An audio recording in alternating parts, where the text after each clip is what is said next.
master plan update. Paul McDonald and Shane.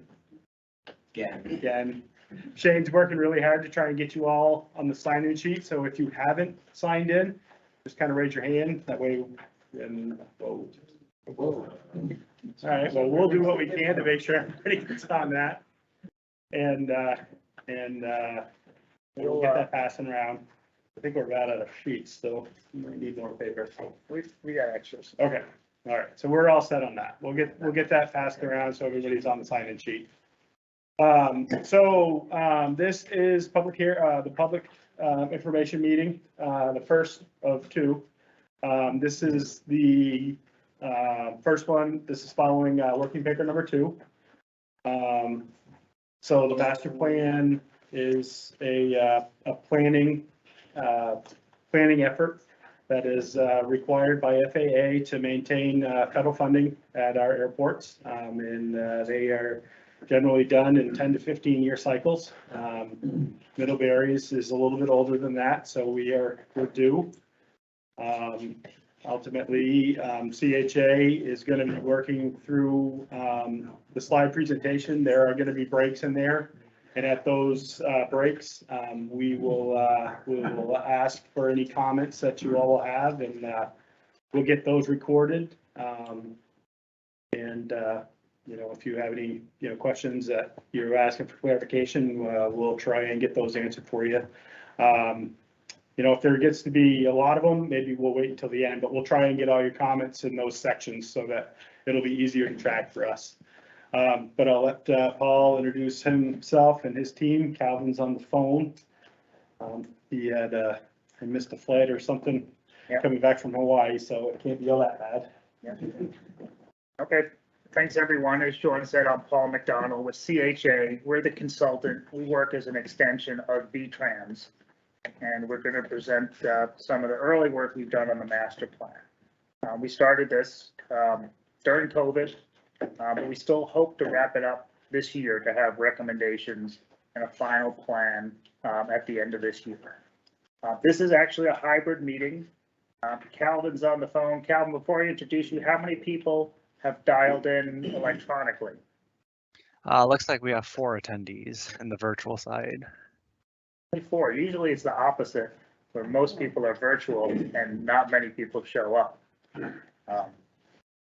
But there's lots of ways to comment on this report. At the last slide, we're going to go over that. You can send comments in by mail, the old-fashioned way, to Sean. But what's even better is email for us, because email is always a nice electronic record. This meeting is being recorded, so we'll post the meeting online, and anyone who couldn't make it can hear the recording and can also hear all of your comments and all of your questions. We do have old-fashioned comment sheets here. If you'd rather write something down than say it verbally, that's perfectly fine, and they're up on the front desk. And there's an envelope you could put your comment in if you want to do it right here tonight before you forget. But we don't really have a deadline. This is not the last meeting we're going to have, but the sooner you give us any comments, we can consider them during the process. So with that, one of our other planners, Calvin Kwan, is on the call, and he's going to start the technical presentation. And take it away, Calvin. All right. Good evening, everyone. I'm Calvin Kwong. As Paul mentioned, I'm from CHA, project planner for the Middlebury Master Plan. Just wanted to go over today's agenda. We'll be doing an overview of the master plan process just to get everyone familiar of what a master plan entails and the components that goes into it. And then we'll be going over the airport inventory and the activity forecast, and those 2 components make up the working paper number 1. And then the facility requirements and development alternatives, those 2 components make up working paper number 2. And then we'll touch on some next steps, which include the airspace obstruction analysis, the draft reports and ALP, and the final meetings. And just to preface, working paper number 1 and working paper number 2 are available to the public online on the VTrans Middlebury website, as well as the Town of Middlebury website under the For Residents tab. Next slide. Calvin, I'm gonna interrupt very briefly. We do have 4 open chairs. If anyone would like to sit down, anything that's not already sat in is available. Thank you. Do you have, are there any extra copies of the material? We don't have extra copies, a hard copy, but they are online. And you can get a copy electronically from the VTrans website. There's one more seat over here. 2 more chairs I see there open. All right, Calvin, back to you. All right, so this is the first of 2 public meetings, and sure, the main question is, what's the purpose of this meeting? The FAA requires a community engagement component of a master plan, but more importantly, we want community engagement because we want to present to you the study findings and to really get any input and comments from all of you, and to answer any lingering questions that you may have about the master plan, what it entails, what is part of it, and anything that helps clarify anything that this master plan process is about. As Sean mentioned earlier, the public outreach components include 2 public meetings and 3 technical advisory committee meetings, also known as TAC meetings.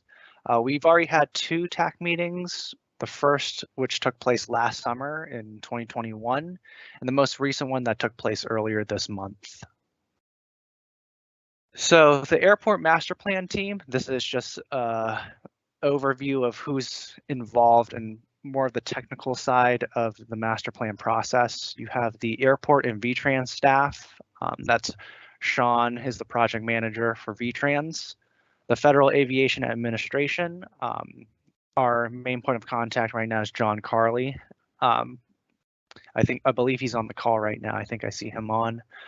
The Technical Advisory Committee, as I briefly mentioned before, and that is a group that was hand selected by VTrans and the consultant team that includes regional representatives and technical individuals as well as airport users who know the airport from a day-to-day usage standpoint. And then the CHA, which is us, the airport consultant, which is working on behalf of VTrans, and we are the ones compiling this master plan report and technical set of documents, as well as the general public. That's all you guys, and we really want to get your input in this to kind of, get a full and better understanding of any regional components of the master plan. So what is an airport master plan? It's mainly a study that guides short and long-term airport improvements, and it comes in 2 parts. There's the master plan report, which would be a conglomeration of the working papers that are in draft form and ready for your review, as well as a set of technical drawing sheets, also known as the Airport Layout Plan or ALP. The airport master plan also, as I mentioned earlier, includes community engagement portion, and this is a highly important aspect of it in which we want to get your input and any review, comments, questions that we can answer for you during this process. So the airport master plan reviews FAA guidance and standards, and we review the airport and see if it conforms to it and what it's lacking in terms of the standards.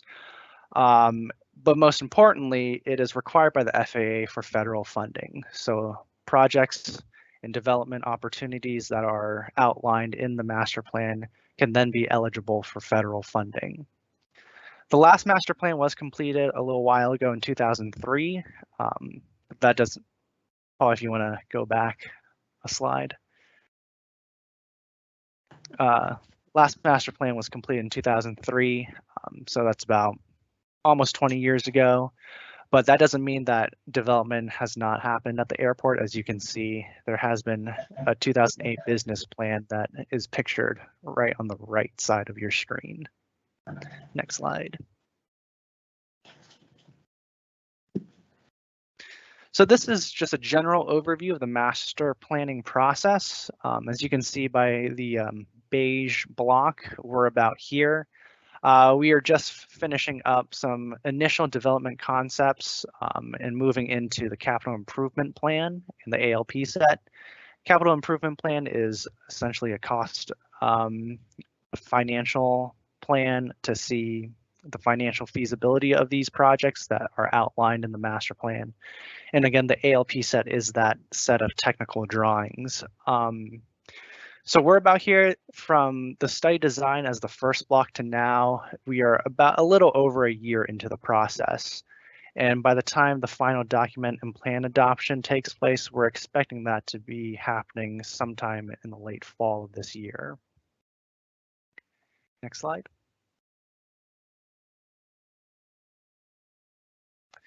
So the airport master plan focus areas are the airport survey and mapping, and this is abbreviated as Airport Geospatial Information System, or AGIS. And this is a FAA requirement. It's essentially an updated mapping of the airport so we can know where all the outlines of the aprons are, hangars, the airspace, as well as any relevant information that we as the consultant in the airport would need to know to come up with the initial development concepts. And then we have airfield needs and FAA design standards, and this is just essentially comparing what the airfield is at its current layout and how it compares to the FAA design standards that have since changed or have been updated since the last master plan. And the airport obstruction considerations, this looks into the surrounding terrain and any natural terrain obstructions that may cause an impact to safe navigation of the airspace by pilots. And then potential improvements that we outline include the airfield, which is the runways and taxiway systems, as well as hangars and terminal concepts. And then finally, this is all comes to the financial considerations and costs, just to understand the feasibility of the projects. But importantly, the airport master plan is a follow-up to the Vermont Aviation System Plan, or the VASP, which was just recently published in August of 2021. And that was a system-wide state plan it was essentially a mini master plan for every single state-owned airport in Vermont. So it identified recommendations for all public use airports, project needs and justifications and feasibility. So this master plan is essentially just looking at only Middlebury, and it's expanding upon that. Most importantly, it incorporates updated and newer data, especially when it comes to the forecasting efforts. Next slide. So that was the entire master plan process. If anyone has any questions on it before we move on to the airport inventory, feel free to use that Q&A function if you guys are in the virtual side, or if you're in person, we can take any questions now. Since Calvin can't see you, I'll call on people that have a question, and we're still focusing on just the master plan process at this point. Ma'am, you have a question? And we're asking people to state their name and in any affiliation you care to share. I'm Ann Christie, a resident of East Middlebury, and I just wanted to welcome you here in Middlebury. I don't know you gentlemen at the table, but so you've obviously come from away, and I want to welcome you here. And I wanted to thank you for all the work that you're putting into this plan. And I see lots of great people here, many of whom I know, many of whom I don't know. And I really wanted to stress one thing, and that is to you folks and to the Middlebury Select Board and to the East Middlebury Prudential Committee. And that is that this master, it's really critical that this master plan will not only take a good look at the needs of everyone related to the airport, but also the airport is not alone. So the needs of the community around, the businesses around, the neighbors, the plants and animal neighbors who don't have an opportunity to give direct input. And I hope that what you folks write as the final document reflects all of our needs together. We're a community together. So welcome and thank you. Thank you. Okay, Calvin, we can, unless there's someone that dialed in some questions, you can proceed on to the inventory. Nope, no Q&As on my side. All right, so for the airport inventory, the key airport features is that it's approximately 156 acres located in East Middlebury. It's a one runway system designated runway 119, which is a north-south orientation. It's about 3,200 feet in length. There's a full parallel taxiway. There are 30 based aircraft spread amongst 13 aircraft hangars and 40 aircraft tie-down positions. We can get more into the locations of these in a later slide. It has an automated weather station, also known as an AWOS. Aviation fuel is provided for planes and airport users. And the two business tenants currently at Middlebury are the Green Mountain Avionics and J&M Aviation. Next slide. So existing facilities, this is just kind of a itemized list of all the hangars and buildings and facilities that are located in Middlebury. So the 13 hangars fall within one of the numbered facilities in the list, and the 40 tie-down parking spots are mainly consolidated into the North Apron that you can see between buildings number 1 and number 3. And as I mentioned earlier, we have an AWOS, the Automated Weather Observation Station, and that's facility number 2.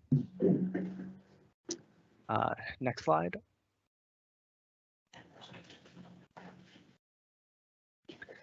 So recent airfield improvements, as you can see on the top, it's an aerial image from 2016, and the bottom is the most recent Google Earth aerial image that is available to us, which is dated around, I believe, 2021. Since then, there has been a 700-foot runway and taxiway extension towards the north. And as part of that project, there was an updated taxiway geometry to meet FAA standards, as well as to meet offset standards. As you can see, the removal of the aircraft parking within taxiway object-free area, pointing to the 2016 image, and the runway 1 displaced threshold of 141 feet. That was to satisfy FAA safety design standards and safety area standards, which we will get into in a later slide. Next slide.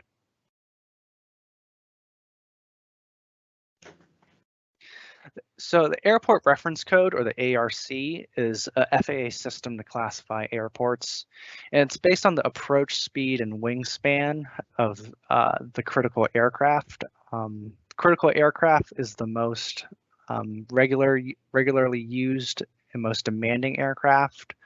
And the FAA defines that as 500 annual operations. And we will get more into that in a later slide. But essentially what you get from the ARC is the design standards and the airfield requirements.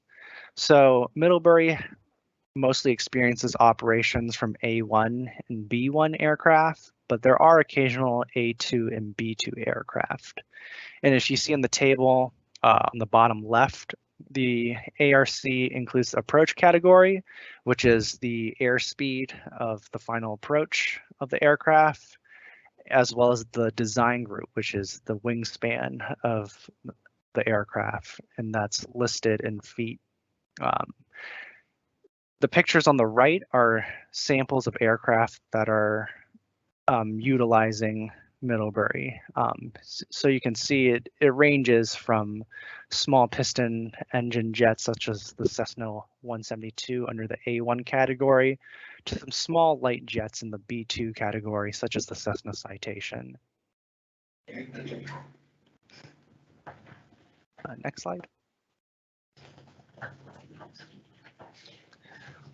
So that was the airport inventory. I can stop here and take any questions about anything on the inventory before moving on to the forecast.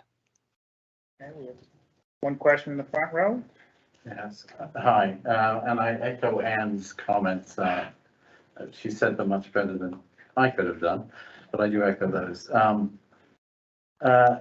If we could just go back to, it's actually slide 11, where they say there's 30 based aircraft at Middlebury.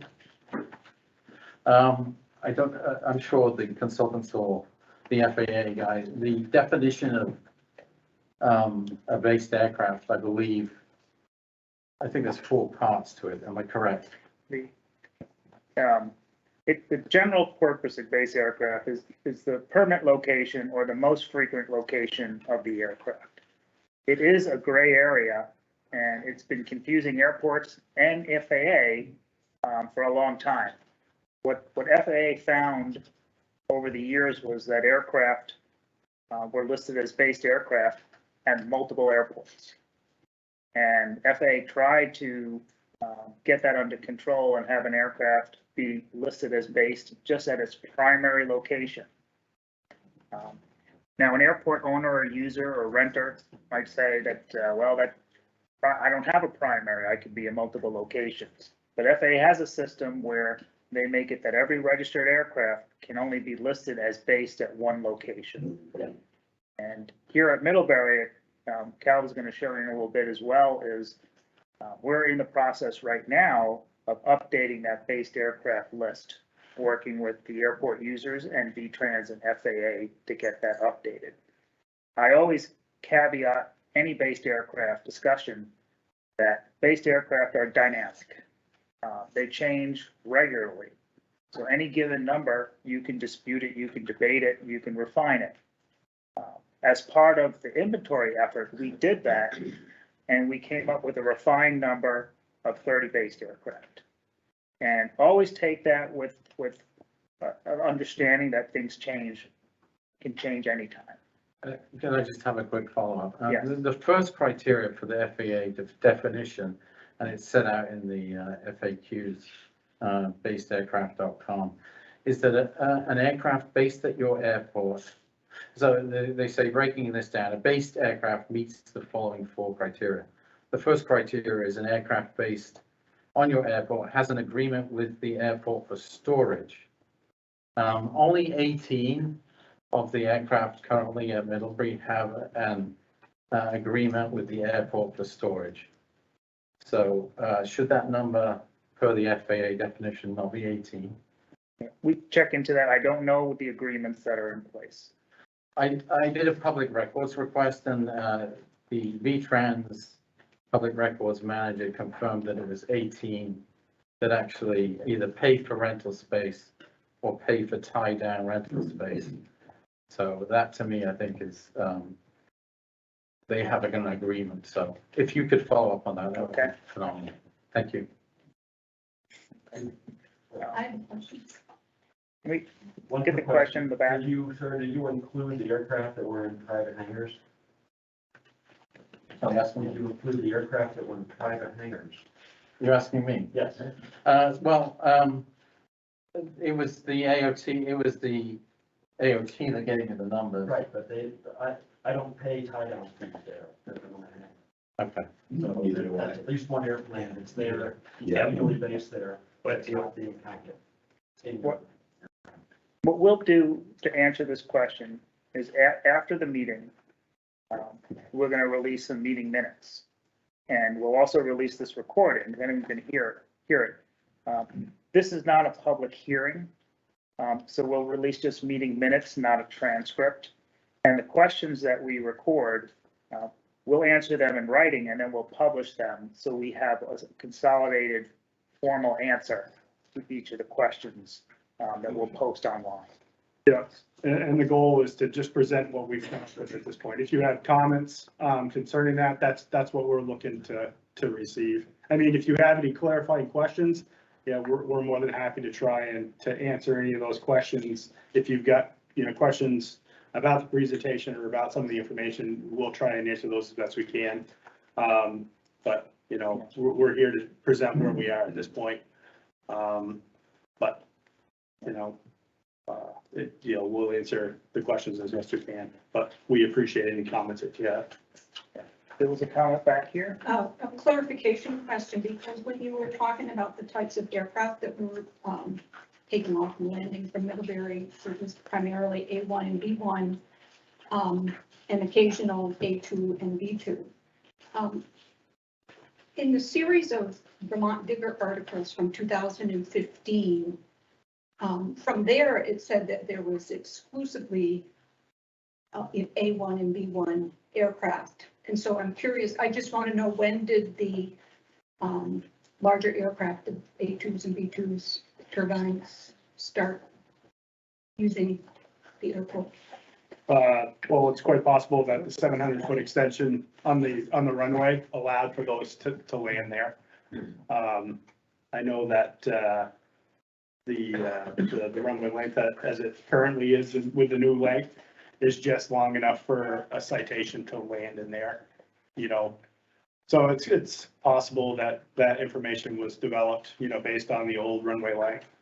And the reason I'm asking is because the chair of the select board at that time said that the extension was for safety purposes, and would not at all change the type of aircraft that would be using the airport. So I just, for my own clarification, I'm just curious. There isn't a lot of, B2 and A2 usage. Length does allow some of them to land in there. I've been at the airport a long time, and they don't use it very often, but the larger aircraft have been using it ever since it was built. It may only be once every 5 years, but it's been there ever since it was built. They've done it. From a master planning standpoint, the master plan identifies the regular users, or the critical aircraft, FAA calls it. And then you build the airport to the standards of those regular users only. But FAA does not allow an airport to restrict other aircraft, registered, certified aircraft, to land at the airport if their aircraft and their crew can do that safely. So there is no ability for VTrans or the town to say a small jet can't land at Middlebury right now, before or after the extension. That was the case. But the facility will be designed to accommodate B1 and A1 aircraft as it is now. And if there is some larger aircraft coming in, B2 or A2, that's fine as well, as long as they can do that within their capabilities. So I think what you're saying is correct. But I do want to point out that there is no prohibition of any specific type of aircraft. Thank you. Sir? My name is Prem Prakash, and I live right by the airport. And I got a question about the facilities slide.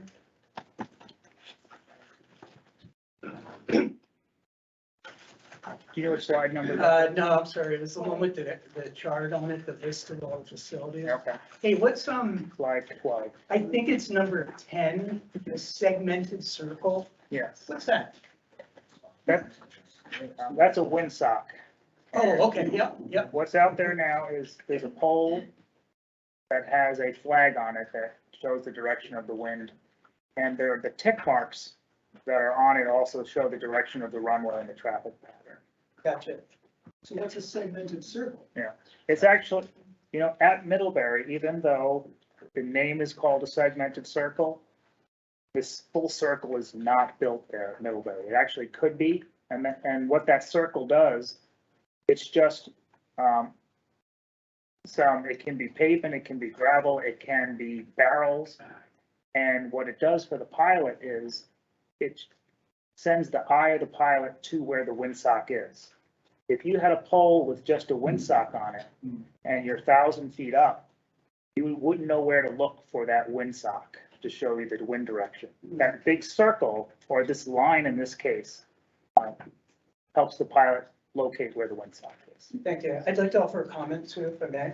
So, I'm as lay person can be, and I've read all these documents. I went through the master plan, start to finish twice. I had to use my dictionary a bunch. If you read the documents, if you're a layperson like me, you read the documents, you read the VT Digger articles, there's gonna be a whole bunch of gaps in your understanding. I've gathered a significant portion of my understanding of avionics and how the airport runs by talking to the people who know more than I do. Business owners, the engineers, and the pilots. And I would encourage anyone here who is like me and doesn't understand a lot of what's taking place to reach out beyond your circle and learn from those who know more than we do. Woman on the side here? Yeah, hi, thank you for being here tonight. Not everybody's offering their name, so I'm Senator Ruth Hardy, and I represent Addison County and the surrounding towns. And I'm also an East Middlebury resident. I'm curious why, after a year into this process, we don't actually have solid data. You got two questions about data, one from Mr. Sambrook and one from Julie Trevor, I live in East Julie Trevor, about the data about the planes that are sighted at the airport and the planes that use the airport, and you don't seem to have answers to either of those questions.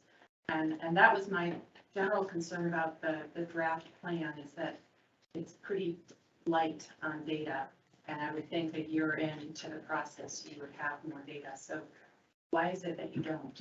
So I'll answer that. So the 30 aircraft that we reference in this is pulled from basedaircraft.com, which is an FAA website. The problem is to update the FAA's paperwork to reference and legitimize that number. It takes up to 2 years. So we are in the process of doing the update to based aircraft and the FAA paperwork at all of our airports at this point. But you don't also have data on the airplanes that land and take off from the airport? There's no tower to record that. I mean, Seems kind of strange that you wouldn't be able to find a way to have a log or something about who is using the airport. there's not, unless they come in and they talk to someone. There's no log book. I'm Like, sorry, who are you? I'm Sean Corbett. At FAA, you are, and who are you? I'm Sean Corbett. I'm the V-Trans project manager. Okay, nice to meet you, Sean. Hi, nice to meet you. It'd be great to have better data included in the report. Yep. Thank you.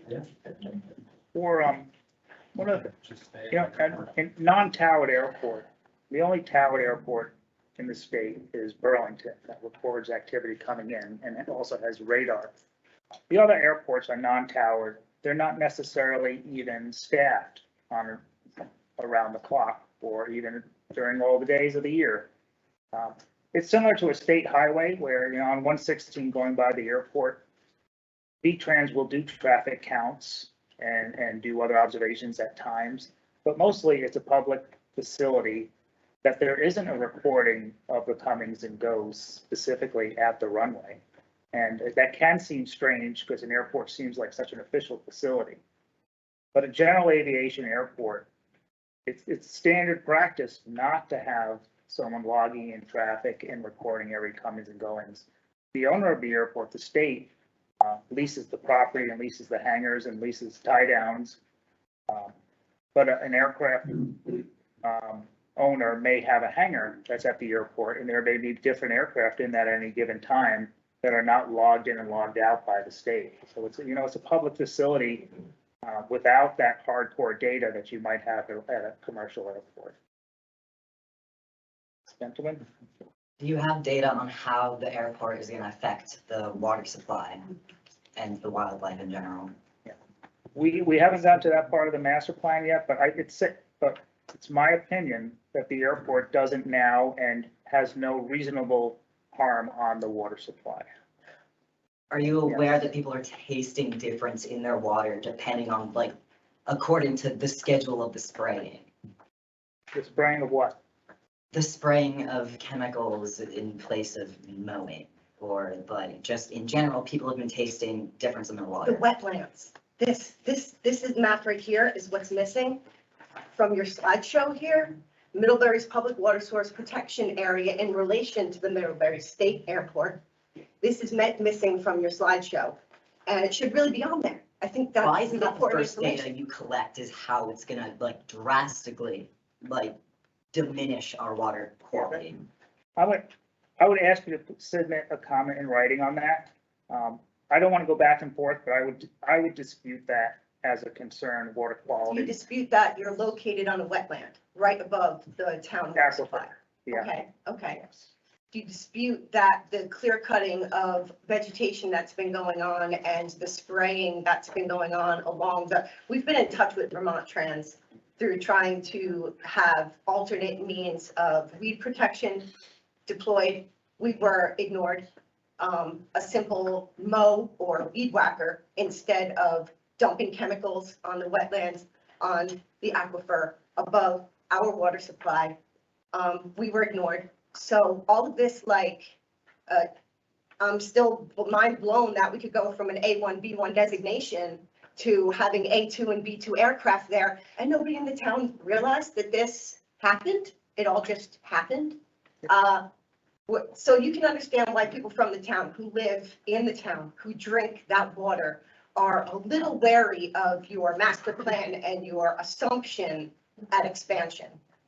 We're not necessarily proposing any expansion. Oh, that's not what the further slide, I looked into the slideshow, it seemed like there was a lot of ideas there. So I guess we'll just continue. For the water, the master plan water quality issue is not subject to the master plan, so we'll have your comments, we will reply to them. But that water quality analysis is beyond our general planning that we're doing for the airport. That doesn't seem to be a priority for the residents. In the back? Wow. So I would like to echo those concerns. I don't think they're credentials. I'd also like to follow up with what Senator Hardy said about this being light on data or data being presented that seems to advocate for the case. The question that I have on key airport features, can you tell me the ratio of gray infrastructure to green infrastructure at the airport right now? No. So then you can't say how gray versus green infrastructure is going to change as a result of new modifications there. As well. I can't hear you. No, I mean, ultimately, anything that is gonna be built is gonna need to follow the permitting process, Act 250 in order for anything to be built. We're subject to Act 250 just like anybody else. So if a hangar is being built or, there are any major modifications that require construction, V-Trans is required to go through the permitting process, just like everybody else. So I understand that piece.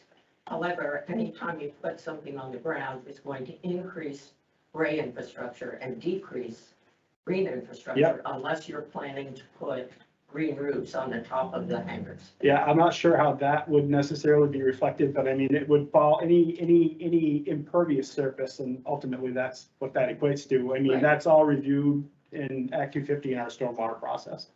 We would have to design, to make sure that we meet criteria in order to. But again, to follow up over here, to what degree has V-Trans investigated IPM and integrated pest management practices? The use of wildflower native plants around the perimeter as opposed to spraying pesticides or herbicides. I don't have that information. I think you should.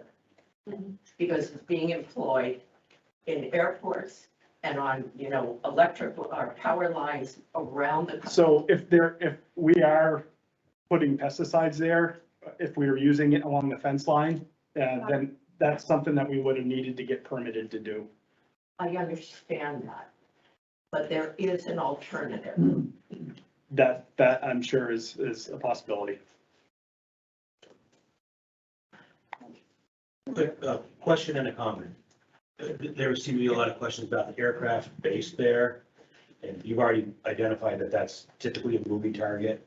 And you said maybe 30, but whether it's 20 or 30 or 40, does that have any real impact on the airport master plan? FAA doesn't base funding and improvements on the number of based aircraft. There's a cutoff that they typically use of 10 based aircraft to be a public use funded airport.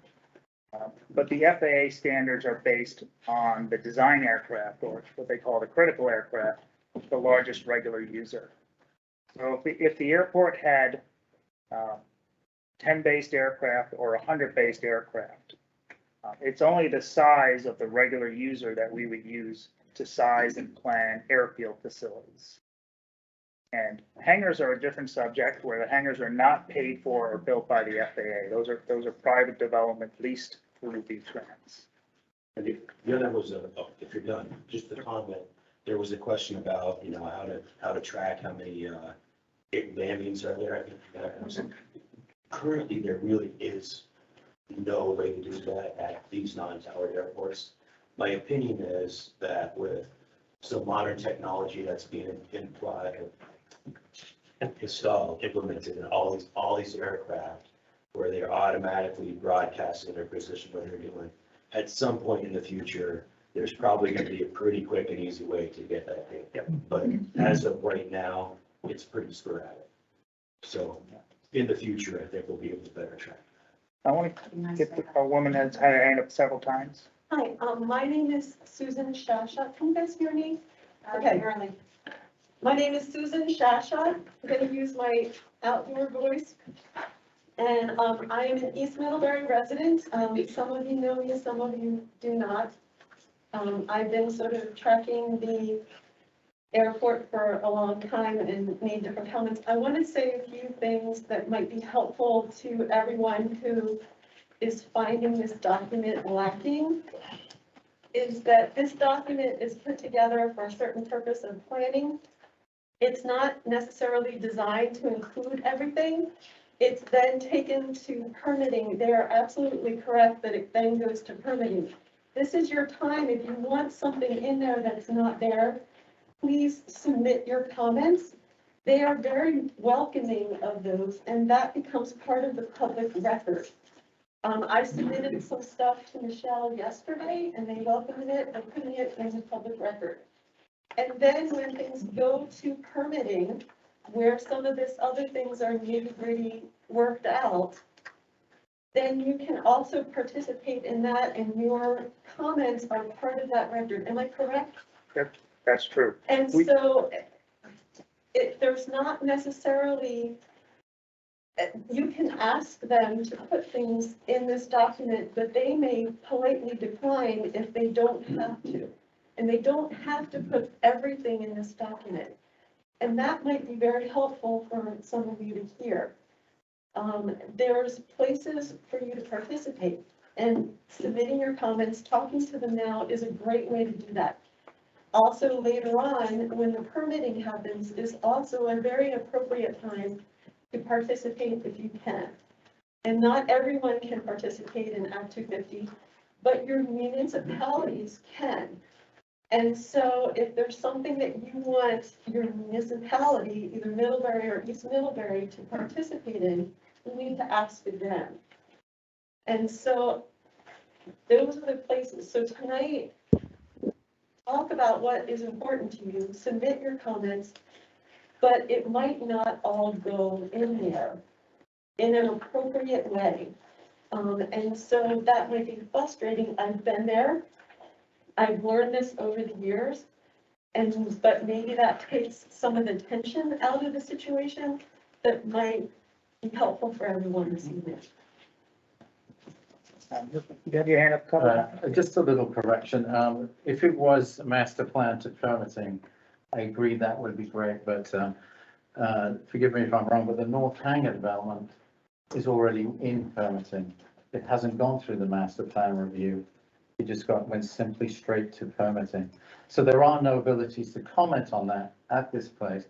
It's a big section of the master plan, but our time to comment here seems to have gone, and it's gone straight to Act 250 permitting.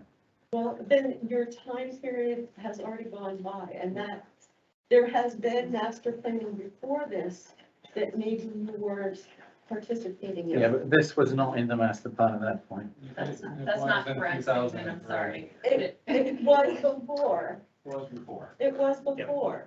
And it's just, I mean, the first time I participated in a meeting like this was back in 2007 or 8 or 9, I don't even remember. It was the expansion. So it's been years of looking ahead.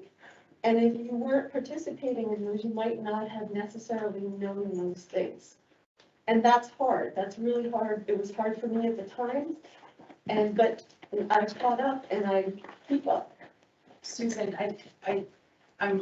you're misinformed about the thing that I think Mr. Sambrook is talking to. There's a separate master planning process that is happening because of a state law that was passed after the last master plan.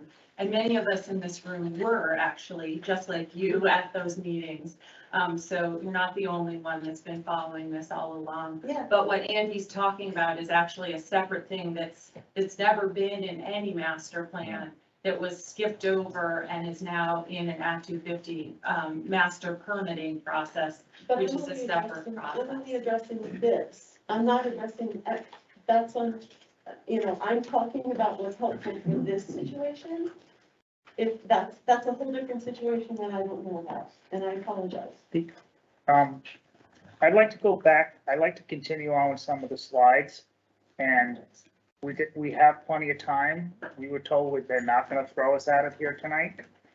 So I want to get on with some of the other presentations, because I can already hear questions coming that some of those answers will be in the presentation. So sir, we'll take one more question. Yeah, Paul, I'm Nick Hart, I'm Select Board Emeritus, and just procedural. You mentioned at the beginning, appropriate public presentation is to identify yourselves before you comment. So it's nice to know who everybody is making comments, and that would be valuable. So once again, we saw that. So it's mentioned. Okay. Calvin, I'm going to pass it back to you to continue on and then go over the forecast slides. All right. So the forecast of aviation demand, this is just looking into the future of the activity at the airport. So the forecasting process comes in 4 steps. It's the review of the based aircraft and airport operations, application of forecasting methodologies, which we'll go over later in a later slide, comparisons with FAA's terminal area forecast. And this is an annual publication by the FAA in which we use as a benchmark comparison of the forecasting methodologies that we used. And then finally, there's a selection of recommended forecasts. And an FAA approval is required for that, and it is currently in the process of doing so. Next slide.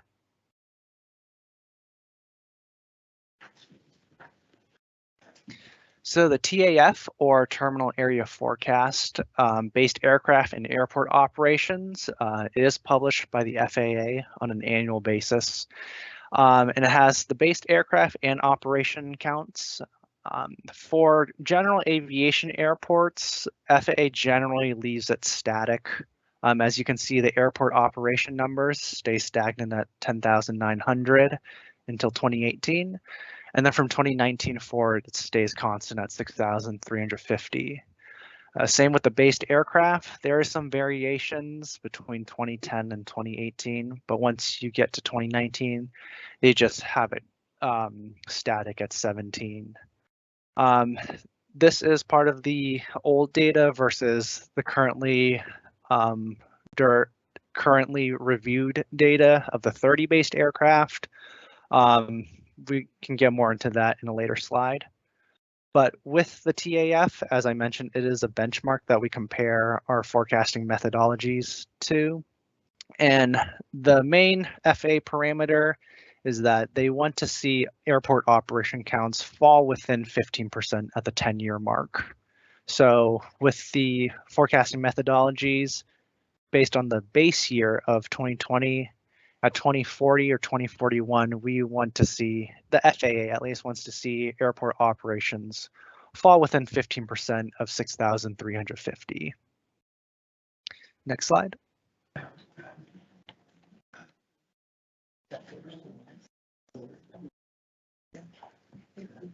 Clarification? We're gonna stop after the forecast slides again. All right, so the master plan forecast methodologies that we utilized was the Vermont Airport System Plan, or VASP forecast. And essentially what we did is we just took the forecasting growth parameters in the 2021 forecast, the 2021 VASP, and applied them to the updated data from the updated FAA TAF forecast.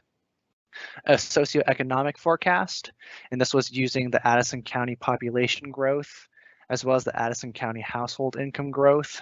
Those growth parameters, we applied them to baseline data, as well as operations per based aircraft, or OPBA. Operations per based aircraft is essentially you take your based aircraft and you apply a set number of operations per based aircraft. Probably if you want to go back one slide.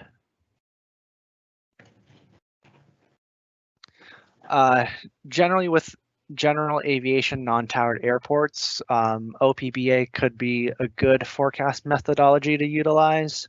But after review, as you can see, we selected the VASP forecast methodology as our recommended forecast, which also falls in line with what VTrans sees as a forecasting trend. Next slide. So taking the VASP forecast growth parameters and applying them to actual base numbers, these are what we get. So for based aircraft with the VASP high growth forecast, we get a 9 additional aircraft by the 20-year forecasting planning horizon, which is 2041. So it's a pretty static growth. One aircraft every other year is added in. For airport operations using the VASP high growth forecast, you get about 1,200 additional annual operations. With this, you do not exceed the FAA parameters. As you can see at the 2031 or the 10-year mark, we are well within the 15% parameter at 9.6%. Next slide. We'll take questions and comments at the tail end of this section. Thank you. All right. So for the aircraft fleet mix, we use the FAA Aerospace Forecast Report, and this is also an annual publication used by the FAA. And essentially what it does is it breaks down the based aircraft total counts to individual types of aircraft, as you can see on the chart to your right, single engine, multi-engine, turbo engines, and rotorcraft, or essentially helicopters. And with this breakdown, essentially what we get is a better understanding of the potential space and sizing needs of hangars and apron spaces. So as you can see, there's modest growth mainly to the single engine, multi-engine, and the turbine engines. Next slide. Speaking about the critical aircraft, as we talked about previously, the critical aircraft or the design aircraft is a type or family of aircraft with 500 or more annual operations at the airport. So Middlebury does experience most activity from A1 and B1 aircraft, as we talked about, with some occasional A2 and B2 aircraft. However, there is not enough A2 and B2 aircraft to make it a critical aircraft. So as such, we will be retaining the existing A1 and B1 designations as the airport reference code. And a sample of that, of a A1/B1 aircraft, is a twin engine, multi-engine Cessna 421. So with this critical aircraft, this is what the design standards and safety area dimensions will be based off of. Next slide. Okay. So with that, we can open up to questions.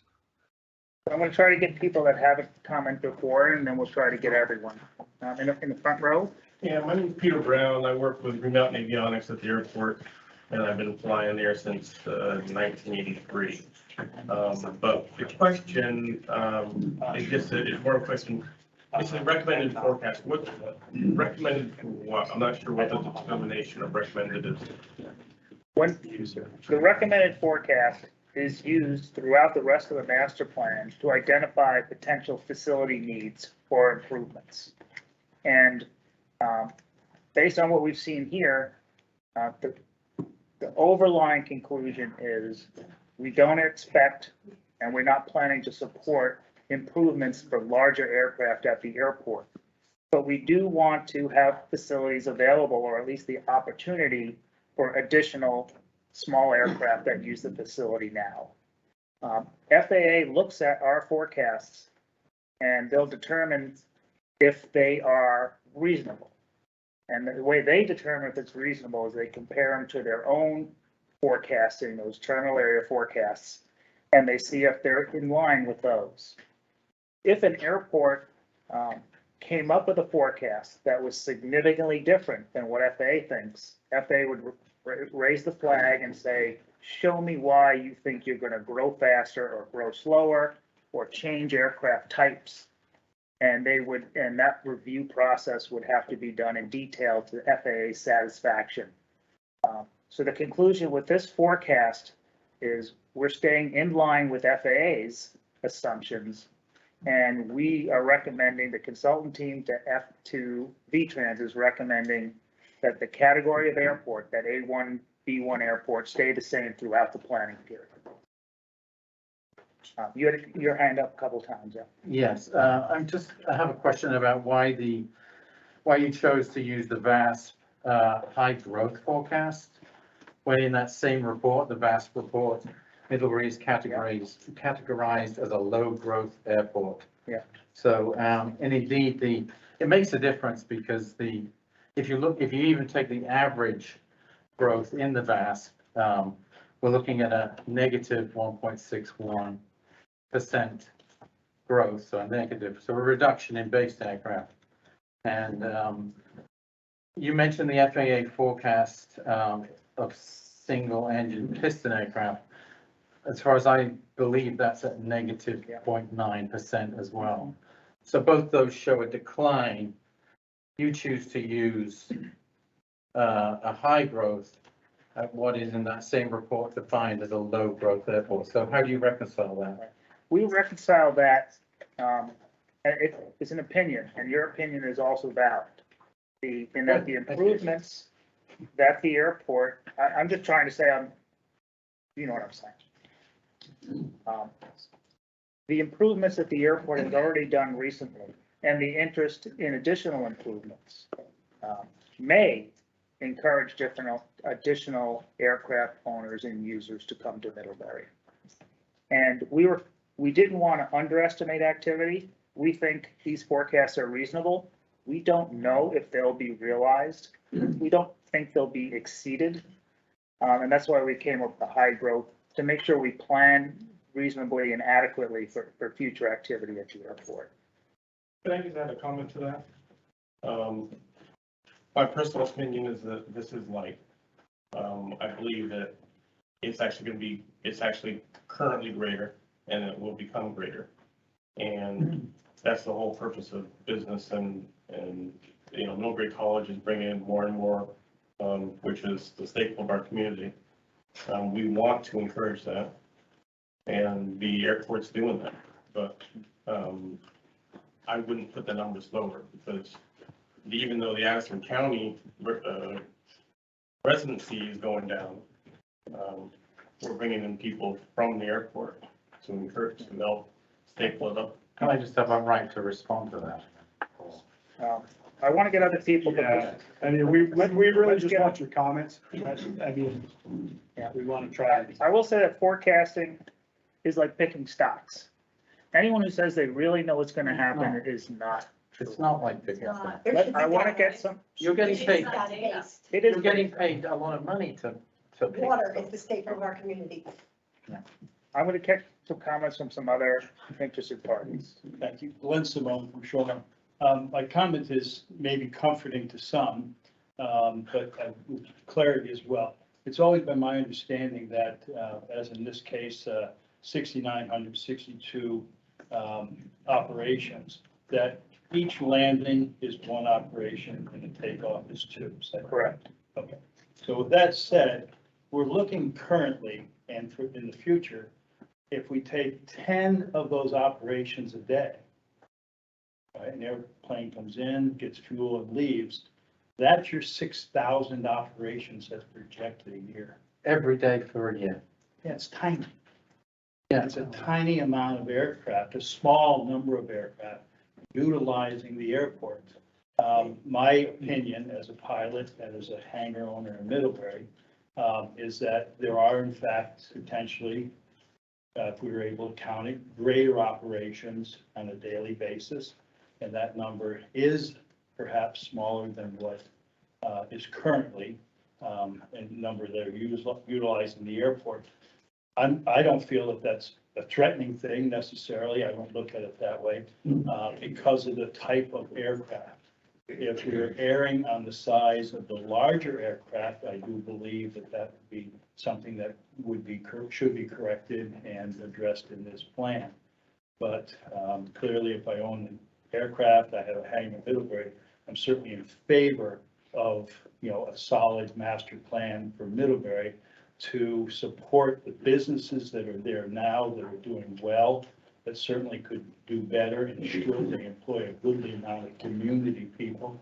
So there are a lot of benefits to a strong master plan that's accurate.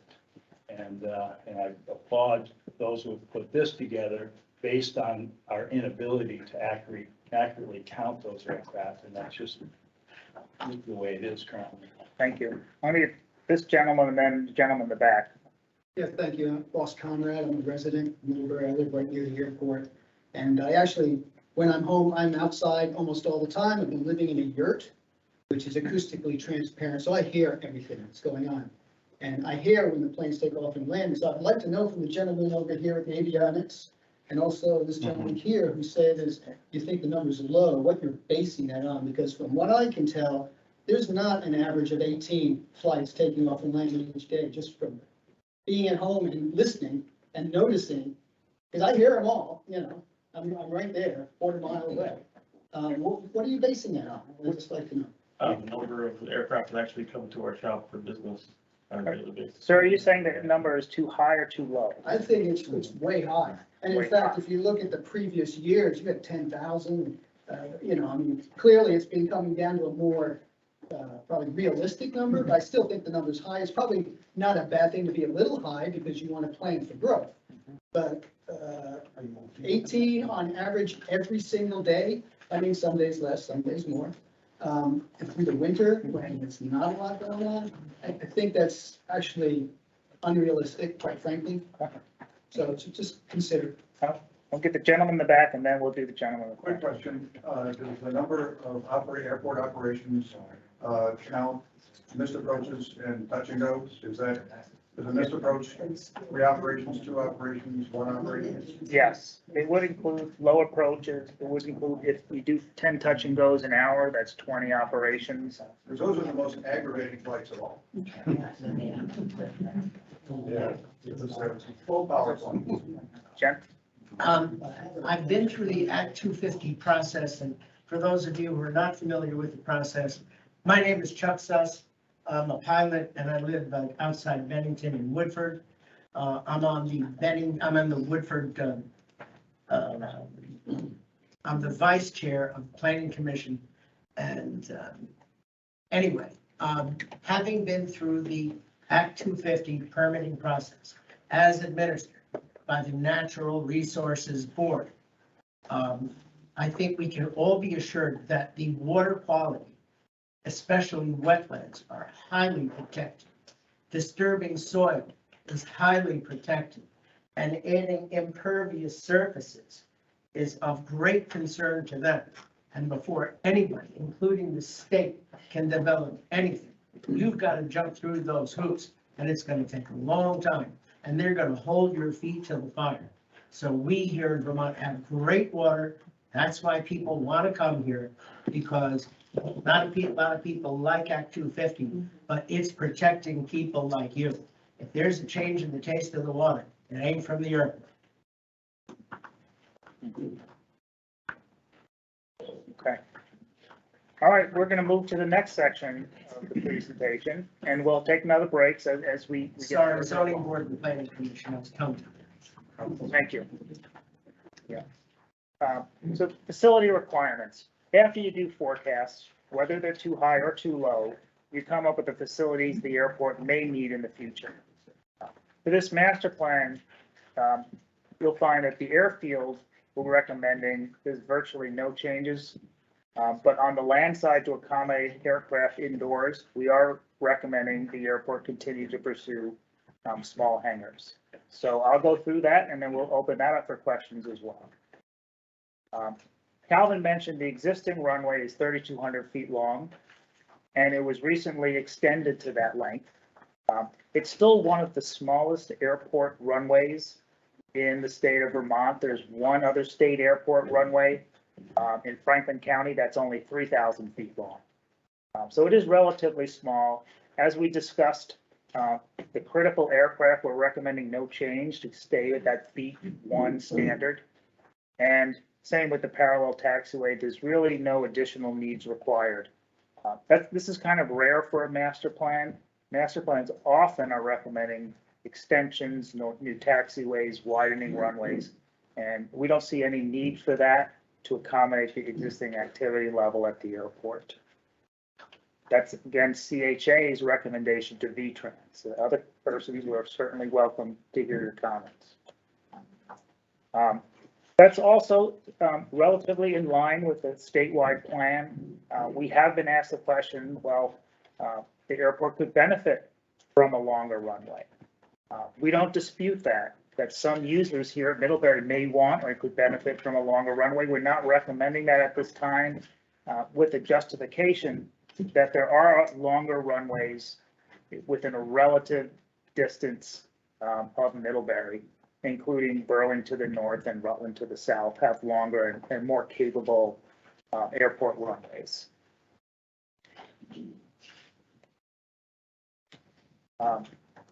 I don't have much to say about the geographic information system. Calvin mentioned that briefly. That was completed as part of the master plan and submitted to the FAA. And another piece of that data is FAA has a new program that this followed to submit electronically digital data on elevations. And in Vermont, that means hills and trees. It includes the buildings as well. But that data has been submitted, and FAA uses that to do safety reviews and also for developing potential facilities at the airport, which I'm going to cover briefly. Instrument approaches. If you're not a pilot or not a flyer, these might not be any relevance to you. But right now at Middlebury, you fly to the airport with electronic navigation if you have it, and then you fly the traffic pattern, you land visually. Bigger airports, fancier airports have electronic systems and radio navigation right to the airport. Middlebury doesn't have that, and we're not recommending that, or in new lighting systems and new ground-based electronics. We are recommending to VTrans to publish GPS-based instrument approaches. And what that means is the pilot now has additional way to fly to the airport when the visibility is reduced or the clouds are low. And they can get a clearance from FAA to fly a specific procedure. There's an example of that procedure if you had really good eyes at Montpelier Airport, where the instrumentation and a special procedure guides the pilot to the airport to get close in, maybe 2-3 miles away, where then they follow the normal visual procedures to land. In the last 20 years, everyone knows GPS technology has taken off. We're all using it almost every day. Same for aviation. Pilots can use GPS navigation. They're not dependent on ground-based radio systems and fancy instrumentation at the airport. The FAA can improve safety at this airport by publishing an instrument approach. This Aegis system what needed to be completed before the FAA could start that process. So we've completed this system and we'll be asking the FAA to review the data and to do the analysis to see if an instrument approach could be published at the airport. In our initial review, it looks like that's a possibility for sure, particularly from during the day with approaches from the north or approaches from the west.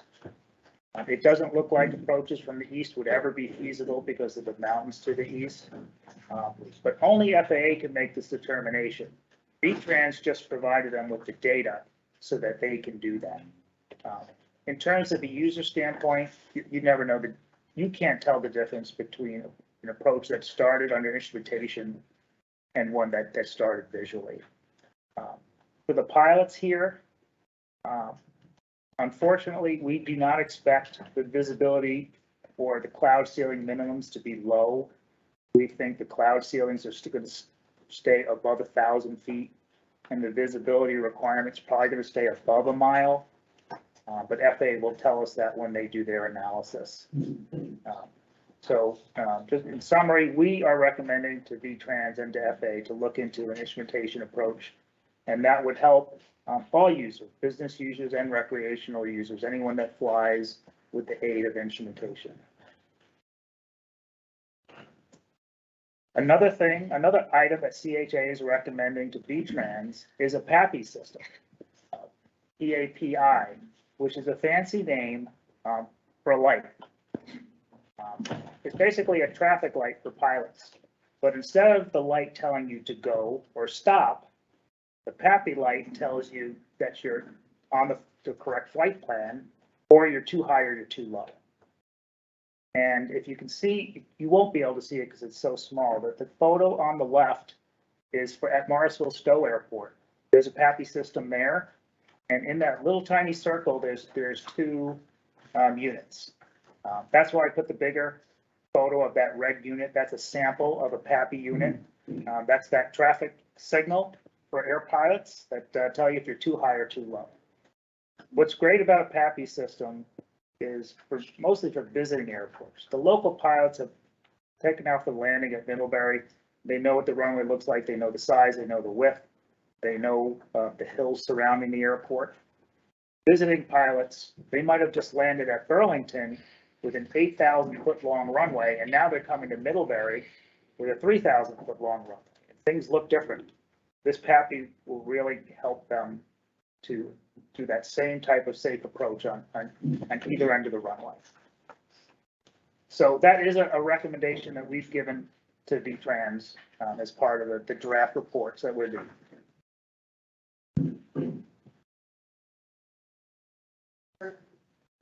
Brian, do you know how to keep these doors open? It's really hot in here. Is there anybody who knows how to work on them? I called Kathleen and she is reaching out to Chris and asking him to adjust the temperature remotely. But that's all we can do at this point for the temperature in the room. But I don't know how to keep the doors open. Do the windows open by any chance? I don't think so. The rock. We tried to rock. We literally tried to rock. Oh, no, I don't think that's the thing. Oh, your team fixed it. Oh, awesome. Good job. Thank you. All right. Good job. the text that Kathleen sent to Chris is gonna be dependent on him getting it and being near a computer, so I've done what I can. Okay. You're a good public servant, Heather, thank you. As part of the facility requirement analysis, we also did a safety inspection of the airport. We didn't expect to find problems because the runway is relatively new and has just been repaired and fixed and upgraded. But we did follow the procedure and we looked at what FAA calls a runway safety area, the runway object-free area, and the airport meets all the standards required for those light general aviation aircraft, the critical aircraft. We also look into an FAA standard called the runway protection zone. This is 1,000-foot long area beyond the ends of the runway. Bigger airports have bigger runway protection zones. And what we're looking for is any private property or any potential developable property at the ends of the runway that's not controlled by VTrans. These are areas that FAA designates as key safety locations for people and property on the ground. Middlebury Airport's in pretty good shape. The only portion of the runway protection zones that are not owned by VTrans now are some small areas on the south end that are commercial properties. What we would suggest to VTrans is that an easement or even acquisition of some of that remaining portion could be considered in the future so that no one could put a building there, a commercial building or whatever is valid under the ordinance. So that could be kept clear. It's a very small area. And Middlebury is fortunate to have no buildings in the runway protection zones. That's actually not the case at most of the other airports.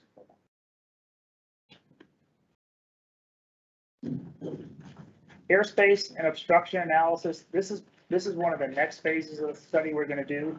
My illustration below is from Montpelier Airport as an example. We're taking that new survey data and we're going to do a detailed obstruction analysis and submit it as part of the master plan. However, again, since there's a new runway, a lot of that work has already been done. And I have some slides on that later. Many of the residents, I've already seen some comments about the tree clearing that's going on, and that is because of obstruction removal.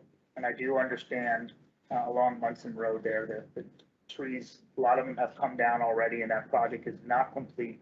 There are some additional trees to be come down in the winter. This winter is what the plan is. Moving into we're going to take another break and we'll talk about any of the next section here. So that's the airfield. Some limited recommendations, but the overall gist of the master plan is it's good as it is. Hangars and aprons, that's a little different. We are recommending the airport continue to support additional hangars for aircraft owners that want to build and use hangars. The existing facilities are full. They're all occupied. They're all leased. And we do anticipate some aircraft growth. Certainly a debatable issue whether there's going to be aircraft going down or going up. We believe there will be some growth because of the nice condition and quality of the airport. There are several hangars that are already in the permitting phase, and there's a large group of new potential hangars that are in the permitting process as well. I'm going to go over those locations in the slides here. When it comes to the parking apron, this is the figure on the lower corner. There are plenty of tie-down positions there now. They're not at capacity, and we're not recommending or feel the need for more apron area for aircraft tie-downs. So I'm going on to the next subject, a terminal building. And when we see terminal building, we're talking about a small general aviation terminal building, not one that you would see at Rutland where you can go through TSA and get on Cape Air, and certainly not like a Burlington airport. To have that type of passenger service, you must be a certified commercial service airport. Middlebury is not a certificated commercial service airport and it never will be. So if your neighbors or anyone hearing about a potential terminal building at the future, it's going to be a small building, perhaps 1,000 to 2,000 square feet, about the size of a small home. And it would have facilities that the airport doesn't have now. It would have a designated flight planning area for pilots.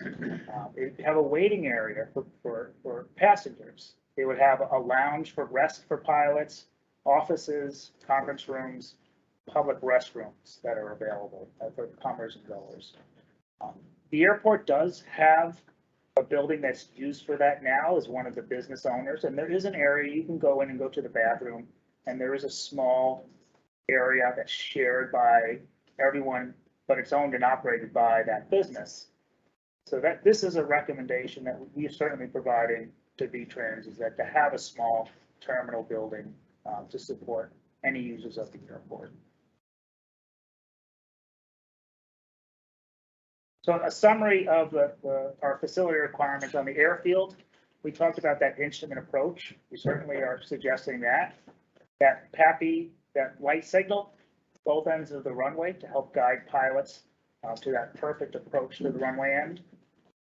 The tree removal is ongoing, so that will be completed. On the land side, that terminal building, there's actually a bit of a shortage of parking for vehicles, and then additional hangars as needed by owners and users of the airport. That's the last slide of that section. So I'll take the break there. This gentleman hasn't commented yet. Yeah, I just had a question. Hi everyone, I'm Shai, I'm from the Aviation Independent. I had a question about, there's been a lot of contention specifically about the number of operations or the type of aircraft. And I just find it a little perplexing that when you sort of are recommending a terminal building, you don't include some kind of logs or some kind of way to collect that data, which we are sort of recognized as missing. I'm just confused, or rather surprised, that why is that a legal requirement, or why is that not possible? It's not that it's not possible. It's certainly not a legal requirement. And the FAA and V-Trans don't find it as a requirement or a need to know all the comings and goings. And I always go back to the highway example. There's plenty of state highways here that we're not recording daily traffic on. It's a public, open facility. If I had an aircraft that I was going to come from Burlington and operate at the airport, there's no requirement for that to be logged. But you do acknowledge that the number of operations do seem to have a significant impact on your master plan. So I'm just saying, from your own perspective, would you not rather know, instead of a forecast, an accurate representation of operations? It doesn't have a significant impact on the master plan, and that's probably a key point to make, is the number of based aircraft, whether it's 16, 30, or 50, and the number of operations, whether it's 5,000, 10,000, or somewhere between, doesn't change the standards and the requirements for the airport. What we base the requirements on is that critical aircraft, the largest regular user, and all the standards revolve around that. There is no funding change. If you were to go to 50 based aircraft tomorrow, pick an airport that closes and everyone comes here, it wouldn't increase the funding from FAA to the airport. Same with the operations. If a flight school moved from Florida to started doing, and the number went up to 20,000, it also wouldn't change the runway requirements or the money coming to the airport. So we really focus specifically on that design aircraft or that critical aircraft. You had one follow-up. I'm sorry I'm taking too much time, but I'm just, for my own clarification, how do you determine what a critical aircraft is when you don't know how frequently it's coming and going? That's based, there's two ways we do that. One is based on the based aircraft, and we don't have any based aircraft that are bigger than A1B1. And we also know some data on flight plans. Now, just like a car, you're not required to file, an airplane's not required to file a flight plan to go from A to B. Sometimes they do. And particularly the larger aircraft that are operated more for business are much more likely to file flight plans. And we do have that data. The A2 and the B2 aircraft and anything operated charter for hire, you can charter a flight from Middlebury to Boston right now. That's going to have a flight plan. FAA does record that data, and we're confident that the larger aircraft, which are going to be the critical aircraft, are filing those flight plans. And that's why we're confident that the A2 and B2 aircraft are not the critical aircraft or Middlebury. It's not close to that level. Can I get some other people that haven't spoken yet? And this gentleman in the front row, to start. Hi, I'm Sean Flynn, pilot at the airport and local business owner. This is a super minor one, but just on the point of the terminal, which is effectively just, in my experience with smaller airports, small little building you walk into, there's a bathroom with a soda machine. That frankly is the only way that I think you get an analog record of who's coming and going, right? When I land in New Hampshire or any smaller airport, there's no tower there, they're not gonna know I'm there. And to the point of the instrument approach, I don't file a flight plan into Middlebury because I can't, right? There's no, you need the instrument approach in order to do that. You can do a VFR flight plan. No one really does that. But when I walk into New Hampshire, which is twice a week, I sign right in there in that book and I say that I've been there, and theoretically, these guys, I don't know if anyone ever does, but they could collect that in an analog way. But right now, that facility does not exist at Middlebury. So it's a minor, but that is a thing. Like the logbook doesn't exist because there isn't a facility. But it does, it goes back to the pilot though, actually physically going in and doing Right. that. And Sure. the- Oh, yeah, in the hangar. And ultimately, in order for us to physically log all the planes coming in and going out, we would have to physically staff that. We just don't have the capacity. I would get the. Are you pointing at Yeah, I'm me? pointing to you. Thank you. Thank My name is Paula Nada, I'm a resident, I complex the airport. So in light of this questioning about signing in, and having some kind of log, being at the other end, if something is going on that you want to report or find out what's going on, we don't have access to that. So for example, if somebody is taking off, what's that, touch and go, touch and go, touch and go, touch and go, touch and go, touch and go. And one more, touch and go, touch and go. Yes. And it's, you got my point? So, and it's maybe 8, 9, or 10 o'clock at night. Okay, all right, 8 or 9. I've had it at 10 and 11. Those there are really. Anyway, my point is, if something like that happens, or if there's a pilot is in trouble, in that position, that who do you call and who gets logged in and who knows what's going on, just to stay in communication. I mean, does V-Trans care to answer any of that? Well, yeah, no, I mean, I think that's a great comment. It's very hard to. I'm sorry. I think that's a great comment. And, you know, we don't have the facilities to physically do that. I mean, there are people at the airport. I mean, pilots have radios. We do have some staff that are there. If it's seen, that would be recorded. If something was brought to our attention, we would record it. Yeah, that's. Well, it feels like a really significant point for all of us who are surrounding somebody to know that we have some kind of recourse or something to connect. And even going down to the airport, you're not necessarily going to find anything down at the airport. So if we could put that in as a suggestion. Absolutely. Serious. Yep. Yep. No, we appreciate that comment. Okay, and if I put it as a comment, how do I get response back? How do I know? We'll be reviewing these and we will be reviewing these and making replies. To the person who puts it in.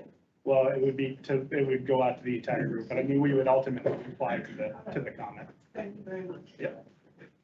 Yeah, one thing I sometimes say at public meetings when the conversation goes this way is, in the US, there's about 5,000 public use airports. Some of them are privately owned, but public use. Only 400 of them have air traffic control towers. The vast majority of airports in the US are airports just like Middlebury. And your question about that recording comes up a lot. And it's pretty much the way these small airports operate. is that they're not, there's no mandatory attendance and people come and go and follow the rules. But yeah, you will address that comment and maybe there's something that can be improved. I'd like to add something to Paula's comment from Paula as well. I'm gonna stay in order, but wouldn't come back because I saw a couple other hands up before yours. Yes, sir. Just a comment, can you repeat what you said? I just want clarity on the use of forecasting. You seem to say that it wasn't important whether we had 30, 40 or 50 aircraft. I don't want to misquote you. Can you just repeat what you said around that? I didn't say it wasn't important. I just wanted to make everyone indicate that there seems to be a lot of interest here in the number of aircraft that are based there and the number of operations, takeoffs and landings. Because it drives the capital infrastructure needs, right? That's the point I was making. It doesn't directly drive the capital infrastructure needs for the airfield. That is done by that critical aircraft. Okay. The needs for hangars, which are built privately, not by VTrans or FAA, that's determined by the users. Okay. So we do think there's the potential for growth. That is just our opinion. But whether it happens or not is up to the users who go ahead and foster that growth. Thank you.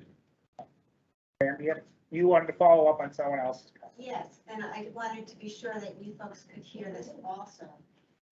What Paula said about there being some type of, a need for some type of way for the people surrounding the airport to be able to communicate when there is a problem. Part of why that's especially important to Middlebury, perhaps, and you would know this, perhaps more than other airports, is that Middlebury Airport is right in the middle of a whole bunch of neighborhoods. And there are houses that are close to it, and there are a large number of residents who live in the immediate vicinity of the airport. So what goes on at the airport affects quite a few people. Village, residential area. So, you know, if we can come up with answers to that problem, I support you. Yep. Senator? Thank you.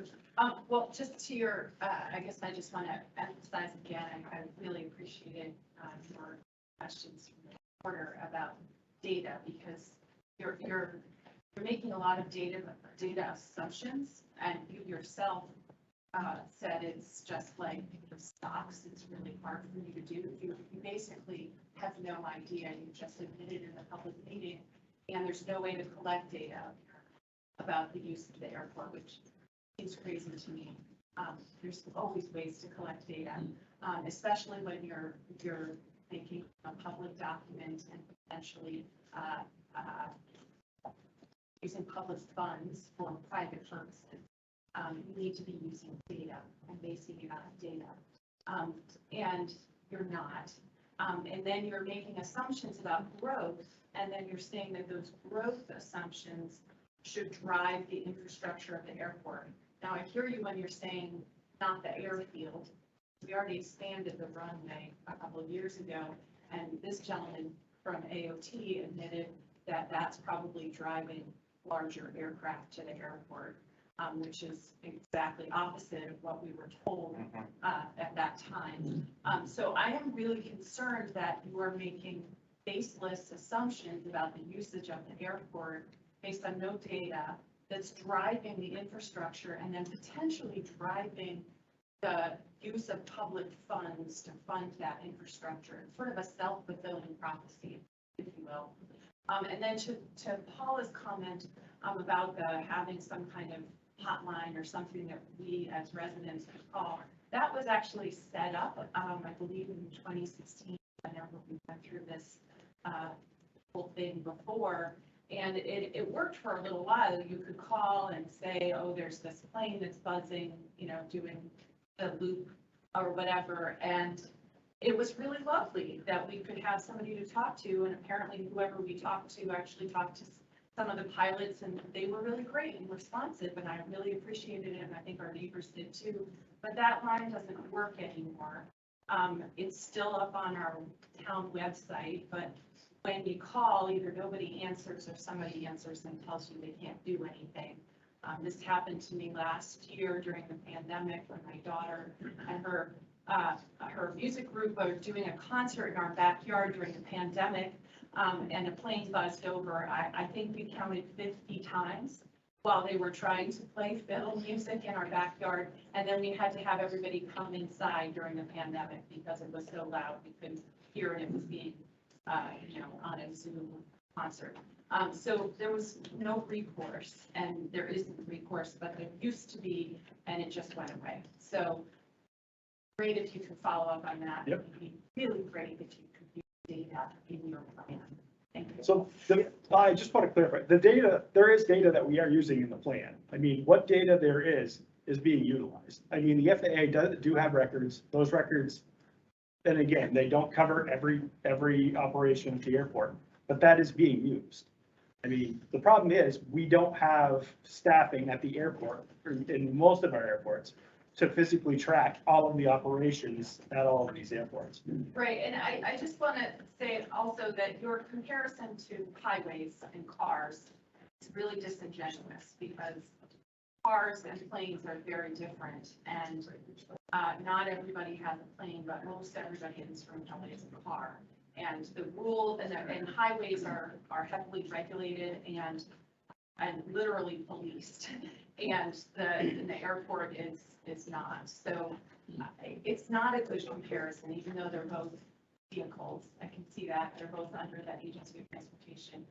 I can see that, but the comparison only goes so far. So I would just caution you on using that.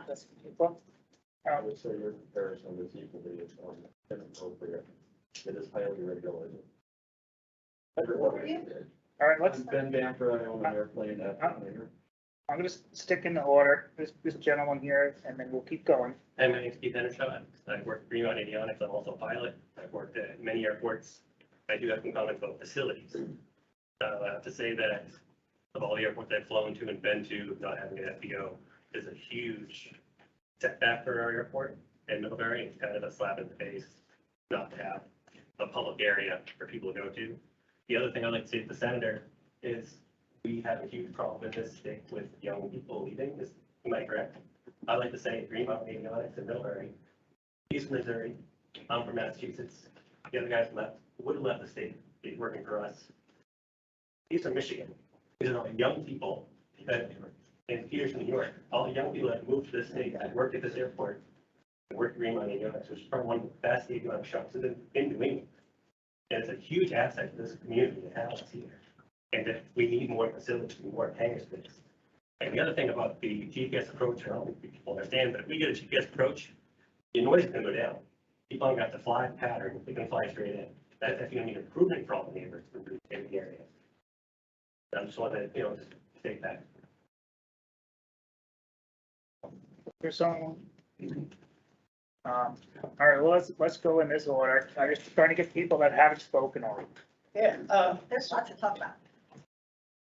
I don't, but the terminal. So I'd like to ask the pilots and particularly business guys, is this a good investment? Is this a good bang for our buck? I'd say a terminal like that is a minimum airport. Yeah, it's a necessity. It really is. It's not a terminal building like an airline. It's a small building with facilities where pilots can check the weather. They can call the ATC if they need to. They can use their computer for flight planning. It doesn't need to be the restrooms. Yeah, just some minimal stuff. There's pilots, transient pilots that come through here at all airports, and that's kind of an assumed minimum standard by all pilots. They're expecting that minimum requirement to be at most airports. See, thank you. The one adding to that, the illustration I showed on this screen here, this is at Morristown, Marshville Stowe Airport. It's been there a long time. This is a 1,400 square foot terminal building, a GA terminal building. If you're in Morristown, if you're driving by the airport, Route 100 goes right by the airport. Stop in and take a look at the terminal building if you're interested in an idea of what we're suggesting for Middlebury Airport. Yes, ma'am. I wanted to, well, I have actually a few things that I wanted to talk about in, as far as keeping. My name is Brooke Holzheimer. I'm a resident of East Middlebury. I drink the water and I have kids. And I'm also interested in keeping youth in the area, like healthily. I wanted to point out that even if this is a facility that you deem would be appropriate and should happen, I'm not sure really who should be paying for that. I wanted to point out that you had what you called modest growth in your projections. That also included a 200% increase in turbine engines.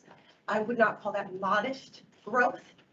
I also wanted to point out that if you're going to be a part of the community, then you should realize in 2016, the Middlebury Director of Operations alerted the airport that they are within the water source protection area. This is a big piece of the puzzle here that you're ignoring. Water source protection area, you're on it, you're in it, okay? And in 2016, it was, the soil was tested, it is sandy soils, and they were warned, the airport was warned to maintain the best management practices. The most serious risk to groundwater was listed as pesticides applied in the area. In 2017, DEC Water Resources to Middlebury Water Department maximized tree coverage to enable water infiltration, not clear cut for your pilot's, comfort zone, okay? And I also wanted to point out that, I'm sorry? Preventing death, which did happen at Middlebury. Okay. Because of trees. Yeah. Everyone, yes. We're here. Everyone, we got, Yeah. You can wait your turns, okay? Because I'm telling you right now, the tree coverage is what we need. If you don't drink the water, you don't have a voice at this table, in my opinion. I do drink water. Okay, good. Well, then you should be concerned about the tree coverage and not interrupt me again. In July 2020, letter to Middlebury water customers. Do not use toxic substances on your yard and lawn because many of these products migrate through the soil and contaminate surface water and groundwater. Now, when that was brought to the attention of Vermont Trans, and we tried to work in collaboration with finding other ways of mitigating the need, the exact chemicals that you use to spray the fence line are not supposed to be used within the water line wet areas. The fence line area being sprayed falls within the high water mark of the wetland area at the north of the airport. This is evident by the frost heaving that has pushed the post footings along the fence in this area up several inches. Someone has even been mowing down the cattails that grow within 7 feet of the fence at this spot in an apparent effort to create the image that a significant buffer between the spray area along the fence line and the wetland is being observed when it is not. Chemical contamination of the wetland is guaranteed if sprays are used in the areas next to the wetland when the water levels are low, but that are within the annual high water mark. But when we asked, how are you going to determine whether or not you're going to spray these pesticides, we were told, we'll go down to the location the day before and see where the water line is. It's just a continual. I'm not maintaining it. This master plan isn't discussing. I'm just telling all of you that maintenance. Our concerns are not based in nothing. They're based in a continual pattern of shady behavior. Thank you. Yep, and we appreciate your comments. Were there other people that haven't spoken wanting to comment?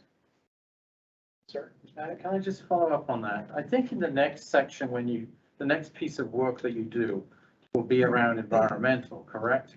The planning study does not get into this water quality issue. That's even though you're located on the public water source protection area. But doesn't the FAA require a section? And in fact, in your proposal, I think you put in a section that you're going to talk about environmental issues. We will, but yes. What I want to address is the water quality concerns from the pesticide spraying. This master plan is not going to address that operational issue. V-Trans will respond to the comments. But the master plan is looking at facility needs and future activity and planning issues. The operational issues are also there as well. I don't want to demean them, but I want to make it clear that evaluating the water quality from the pesticide spraying is not part of the master plan effort. Well, section 5.3 of your proposal of work, it's called environmental overview. So won't it come within that, to talk about the aquifer, of being above the aquifer? But it's not, it's going to talk about the future projects, if there are any that pursue. It's not going to talk about the operational issue. That addresses in parallel. Yeah, no, I'm not talking about, but some of the environmental concerns that, Yes. Right. that you had. I mean, we'll take comments when we get to that section. Can I just ask for an answer on this? We don't need to answer it now, but do you anticipate that any of this action proposed will fall under NEPA and require a review? It does. It does. All of this does. So will this be, and so one specific thing is, it would be treated as an extraordinary circumstance, correct?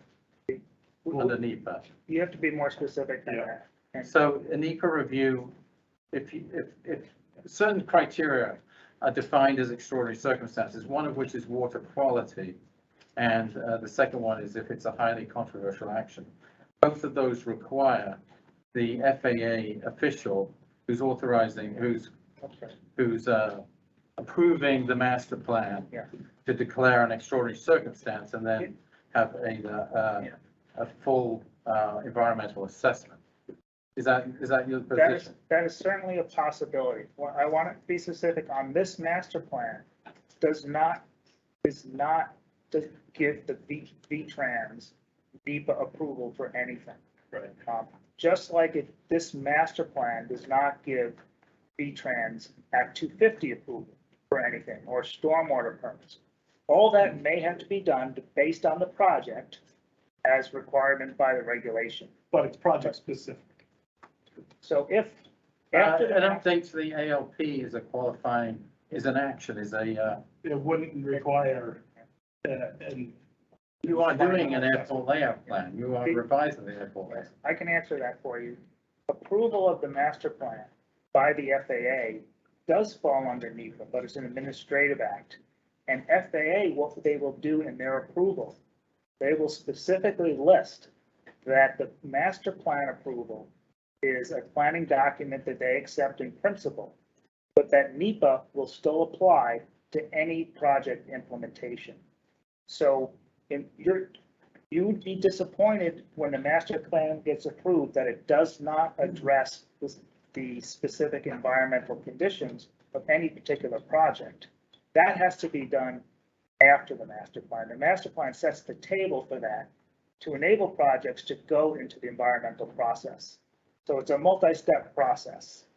And there will be a NEPA approval, but it's only administrative in principle for the ALP.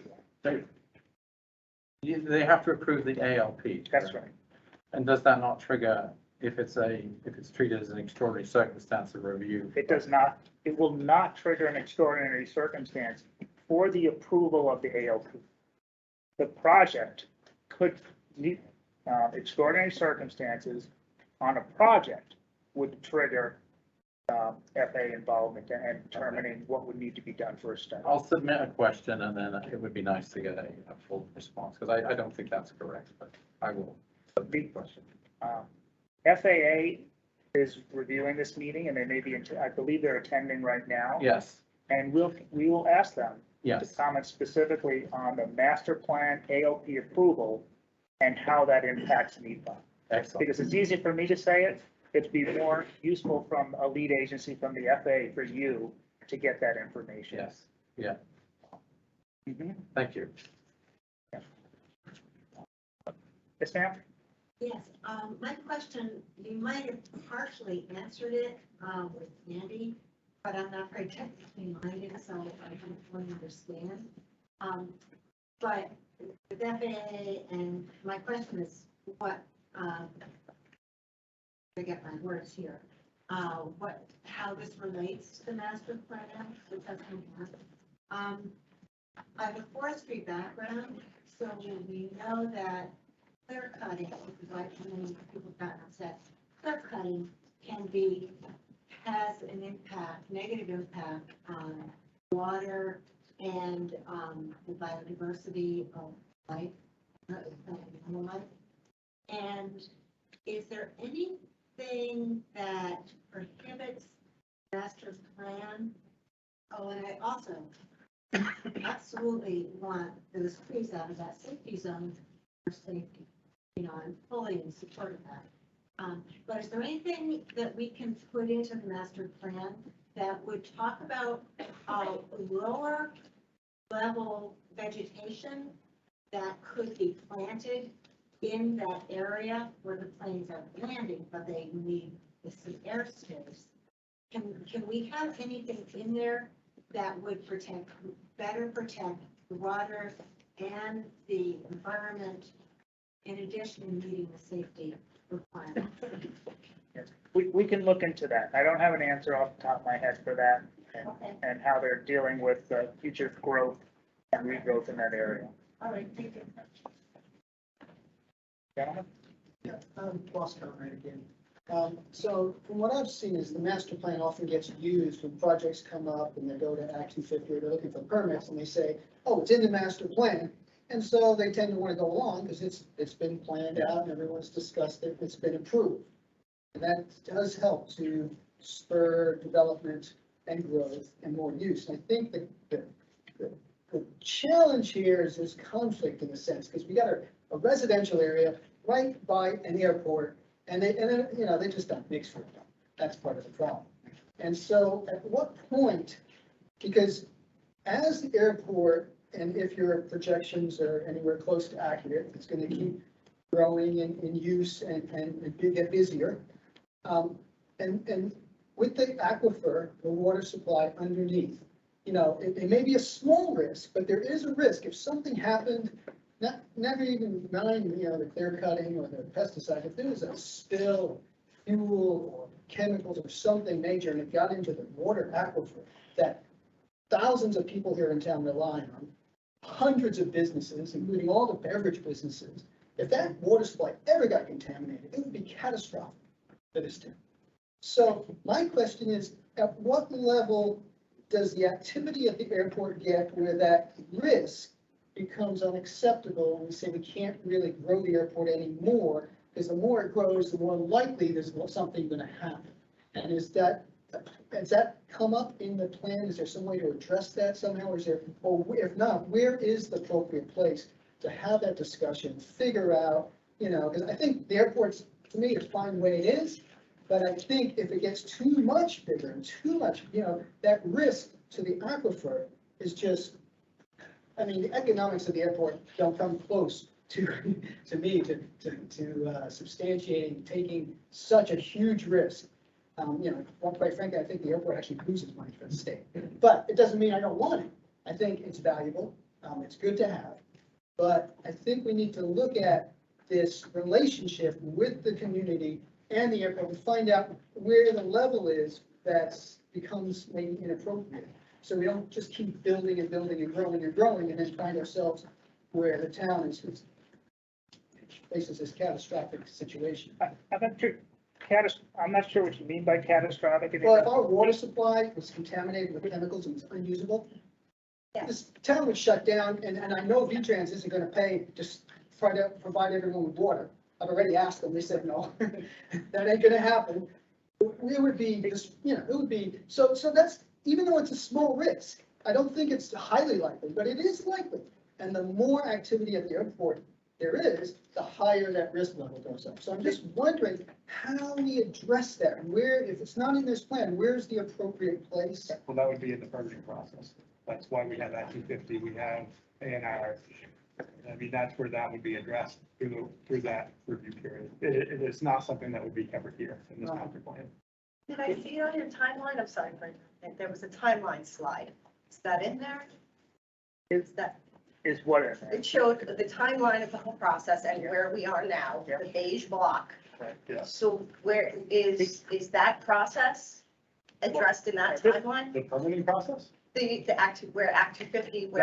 That would be, so any development, like permits, hangars being built, Or So any like- major, like if we were to build a terminal building, we would need to go through Act 250 in the permitting process to build any of that. Or a private hangar developer would need to go through Act 250 to build that. So this just rolls out the red carpet in preparation for that. This is a planning document like any facility plan. What, at the airport, in terms of catastrophic, I'm not sure what you mean. There is a fuel farm at the airport.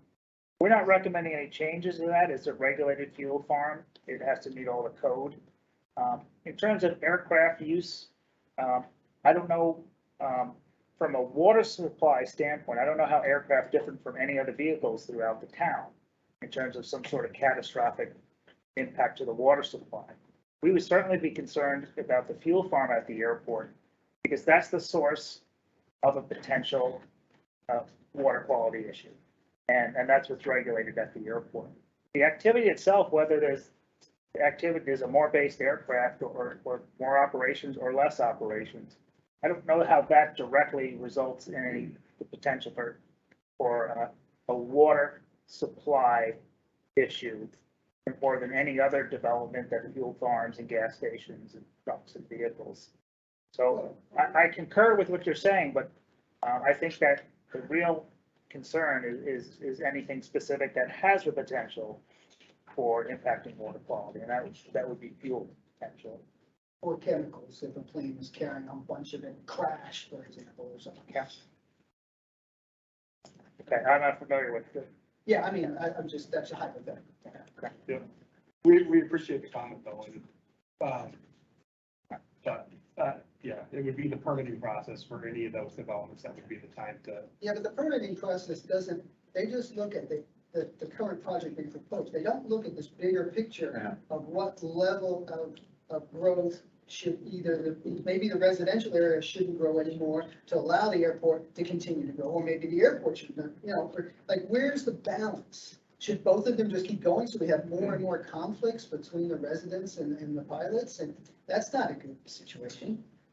Where does that get worked out? Because it doesn't seem this process where you have a specific little plan for this and a plan for that, and then you have a specific permitting process for this project and that. It doesn't address these bigger issues at all. None of them.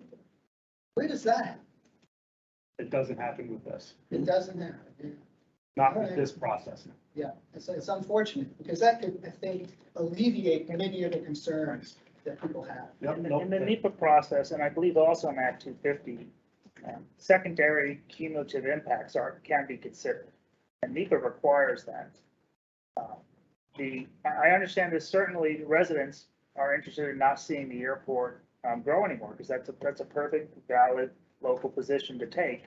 But then that's why we're showing you what we think the airport could be in the future within that limit. And I do feel that the plan that we're demonstrating does have those limitations put in by sticking to what we think is reasonable for this airport, in our opinion, and we're hoping to share that and come up with that balance. How long have you guys been doing this work and how? I've been doing airport planning for over 30 years. It's all I do. And I hear these comments and questions at almost every airport that I go to. And the more questions you get is really based on the residential areas that are near the airport, or the airport that's near the residential areas, depending on your perspective. Or in the water source protection area, literally in. Airports are very, from water quality standpoint, airports have an excellent record. I have to tell you, in terms of spills and damage, and, not so much from industrial developments and other sources of potential water quality. Airports just don't have a lot of chemicals on hand. They carry fuel, aircraft carry fuel just like cars and trucks. Firefighting foam has been a big issue. Firefighting foam is not used at Middlebury, even if you had a fire. There is no, yes, the PFOAs, military and commercial airports is a hot issue right now. I'm glad you brought it up, just so I could say that's not specific issue at Middlebury. All right, take one more comment, and then I want to finish the presentation and then open it up for more comments after that. Wouldn't all of this have been studied by the state and by the town when they decided to put the wells out there? I don't understand the question.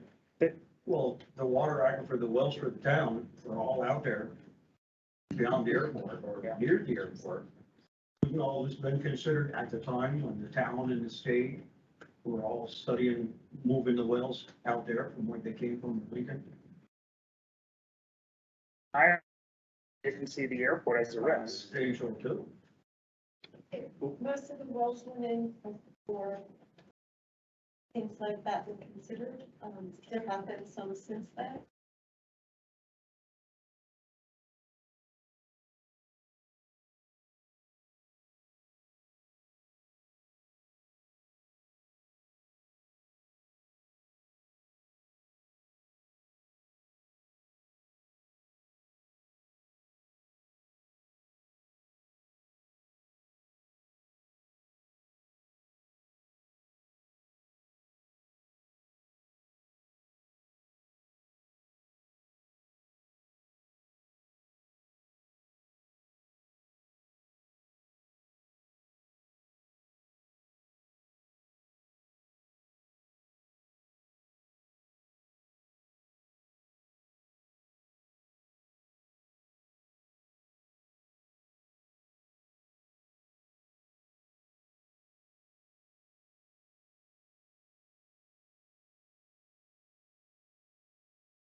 Calvin, we had lost internet access. I think we're back in this. Can you hear us? Yep, I got you back. We're reconnected. Do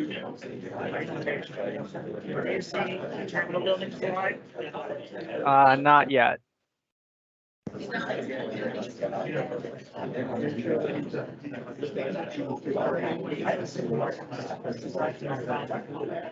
you see it now?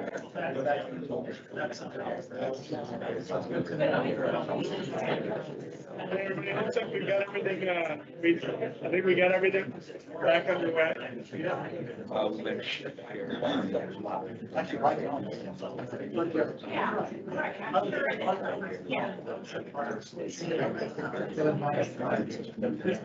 Yes. All right, it's back up.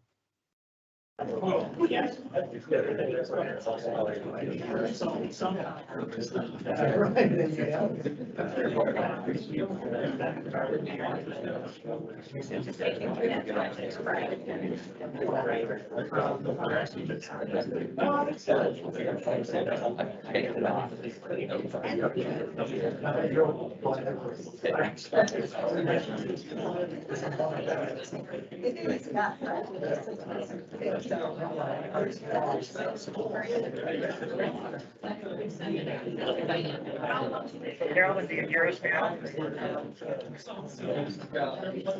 Yep, you're back up.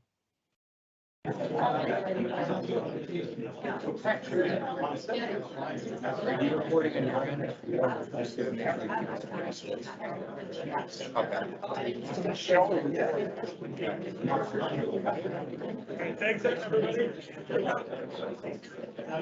All right, everyone, I think we're ready to continue. Sorry about that. The public Wi-Fi went out at 8. We're back on Wi-Fi. And we are recording as far as I'm sure. As far as I can tell from the computer, we're still recording.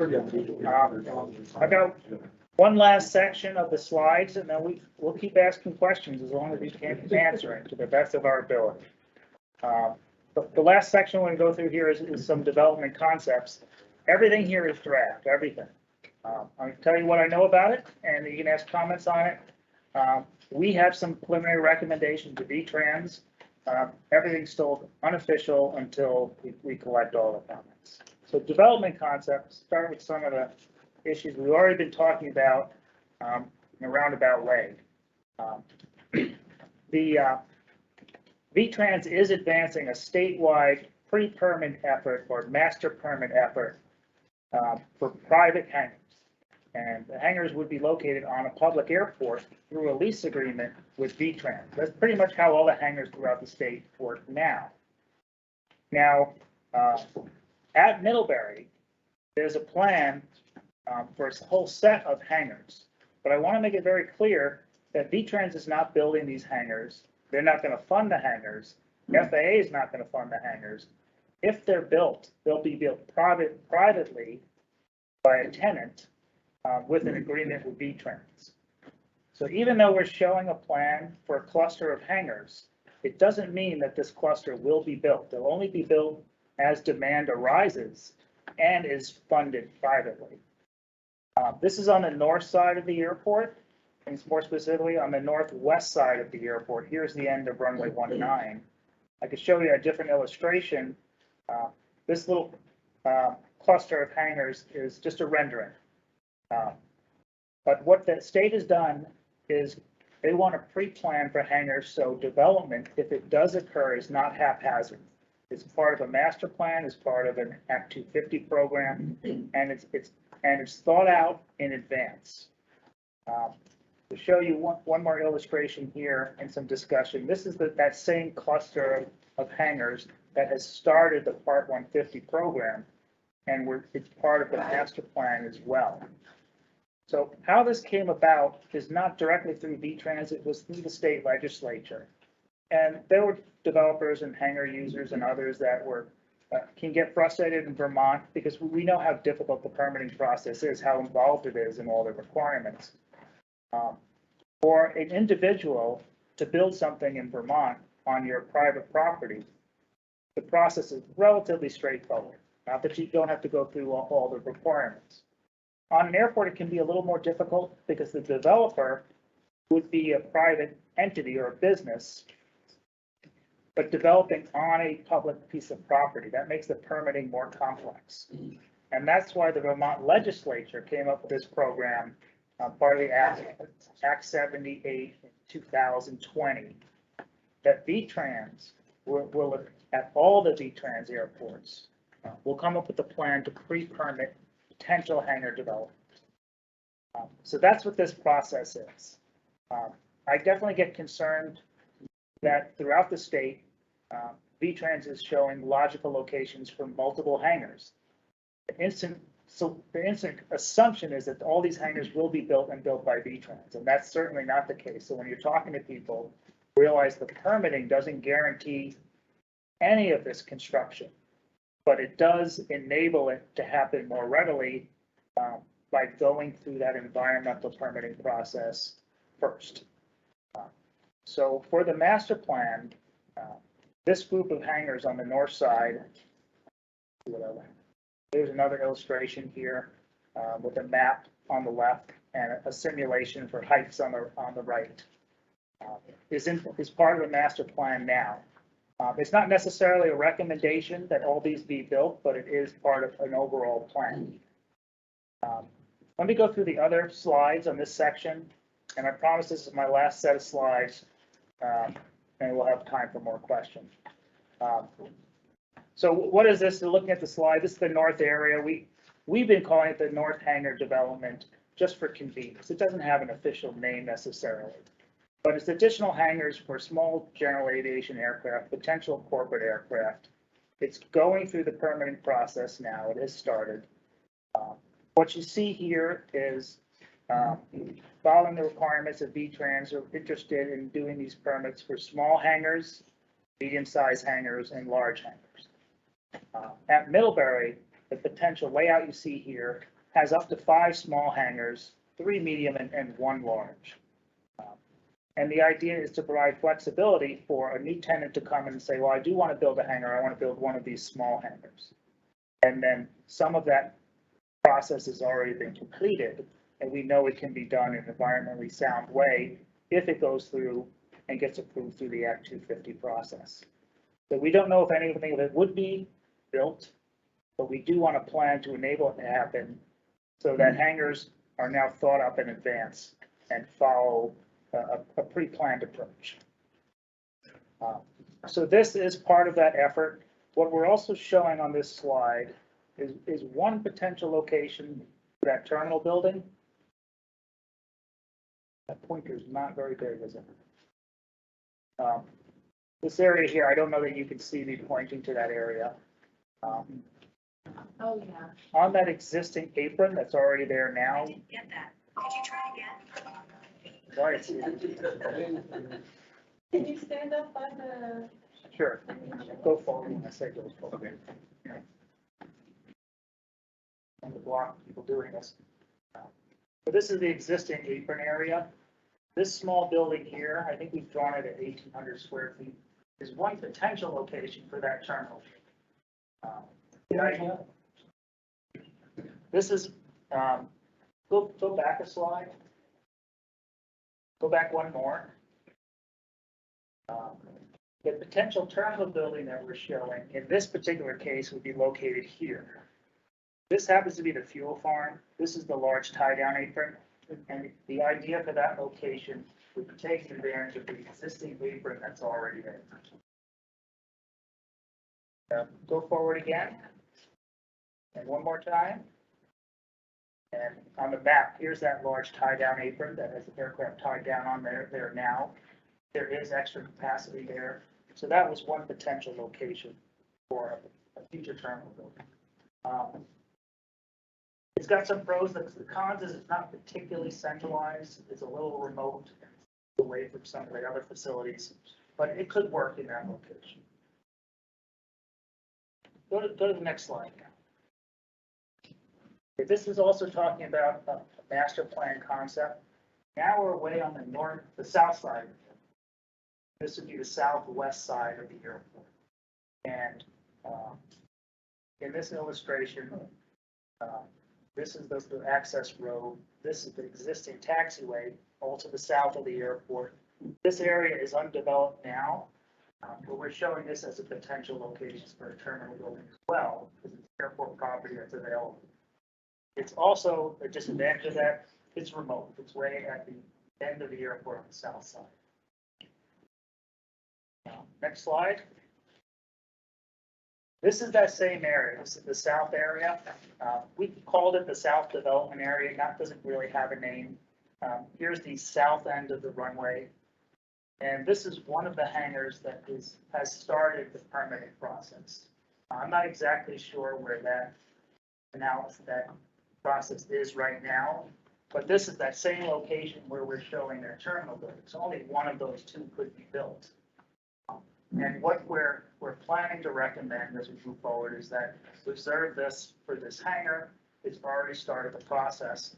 And a hangar is better to be remote than terminal building. Terminal building, ideally center in the building when you first drive up to the airport. Now we're in the center of the airport. This is the airport road, is the main, you main come in, and then you can turn to the south. This area, right, this location right here is also a potential location for a terminal building. What I like about that is it's centralized. Keep going back to that. When you first come into the airport, you have a sign there, you know where the terminal building is. And as visitors to the airport, you won't be as much likely to drive around looking for where's that attendant, where's the restroom. So that's a potential location as well. These are existing hangars here, here, and here. Go to the next slide. One option we also thought about was the same location, but with a relocation of an existing hangar. That hangar you see there is one of the older hangars at the airport. It's privately owned. The ground is leased to that tenant. But that hangar is pretty close to the runway. If it was built today, we build it further from the runway to meet modern standards. So it crossed our mind that maybe could you relocate it? It's pretty old to relocate, but maybe it could possibly be replaced and use this location for centralized terminal building. You wouldn't want this to be the terminal building and have this hangar right in front. It would be an awkward configuration. Slide. Here's a potential relocation spot for that hangar. Anything else on this? Go to the next one as well. There's also another building, another hangar that has started the permitting process. I don't know where that one is either, but we're showing that in yellow. So if that building, that hangar continued the process and was approved and was built there, it would occupy that space. So now we're showing another concept with that hangar that was already being planned, the terminal here, and kind of squeezing them in between the two of that other hangar. So that's one idea. It starts to, this little simulation here starts to get a little congested with that alignment. So I don't know that it's the best way to go, but it is a potential option. I think I'm showing one more concept here. With all existing hangars, a potential hangar going through the permitting process now, this would be the terminal building. And this could potentially be a relocated location for that hangar with everything on the same line of Apron. It's a logical layout. It would accommodate everything. It does bring up a big question about having to replace or relocate an existing hangar. But this is an option that we're looking at as well. We're definitely interested in comments on this type of stuff, not just from the residents, but also from the users of the airport. But this type of layout and development would affect airport users the most. Going on, I did say earlier that we are going to be doing a detailed obstruction analysis, and we're seeing things that are already underway. This is some of the airspace on the north end of the airport, and these trees are the ones that some of them have been cut down, and there's still plans to continue some of the clearing in this area. With that project, you don't need to clear any more trees on the north end. We're going to confirm that as part of the next analysis. We talked about instrument approaches. There are lots of different types of instrument approaches. If one was possible that provided both vertical and horizontal guidance electronically, one that provided vertical guidance would come up with some other trees that we also consider needing to be removed as well. Those are well off the airport property. See in that location. So those are the things we're going to be looking at next. But I did want to make it clear that the project that's ongoing now for tree clearing, you'll be saved. You'll have meet all the FAA requirements. Next slide. South end, we did, when I look at the south end, you also need all the requirements. We're showing a bunch of different airspace services here, and depending on the type of instrument approach, if anyone was possible on the south end, there could be some recommended spotty tree clearing on the south end as well. We'll know more about that later, and we'll have more details as we get on Masterplan. All the potential trees here are on the commercial industrial development, not in residential areas. But depending on future approaches, we could identify some recommendations on see as we move. Okay, so through those working papers that we've released, the consultant team has draft recommendations. Presenting those now for everyone's comments. This just wraps it all together. The runway and the taxiway, you can see there's no expansion or recommendations for the runway and taxiway. I think it's in good shape, serves the needs. We're showing those PAPI, little light units there, one on the north side and one on the south side. Instrument approaches, there's nothing to show, just electronic navigation. And what we're showing here are those potential hangars we've been talking about. Again, the north is this direction. There's that north development area. That's that potential cluster of hangars that are going through permitting, but not going through construction yet. Potential other hangars that have already been identified, and we're showing a terminal building in the middle. Overall, just my experience and opinion, this is a pretty modest plan, very modest plan. There's a lot of hangars shown here. I don't know that all these would be built or there'd be demand for all of these, but it's all about making a plan that hangars could be built in a logical manner if that demand and that investment comes to the airport. Go to the next one. I think I can sit down now. We can go back to any of these slides if you have specific questions. I'm looking for someone new. We'll just start, we'll go in the back, the gentleman with the black shirt. When the instrument approaches require runway lighting?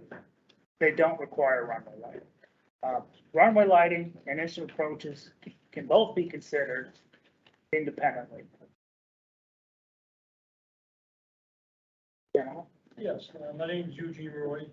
I live at the south end of the runway on the east side of the airport. So I've seen this airport, what it was, and it's moved on.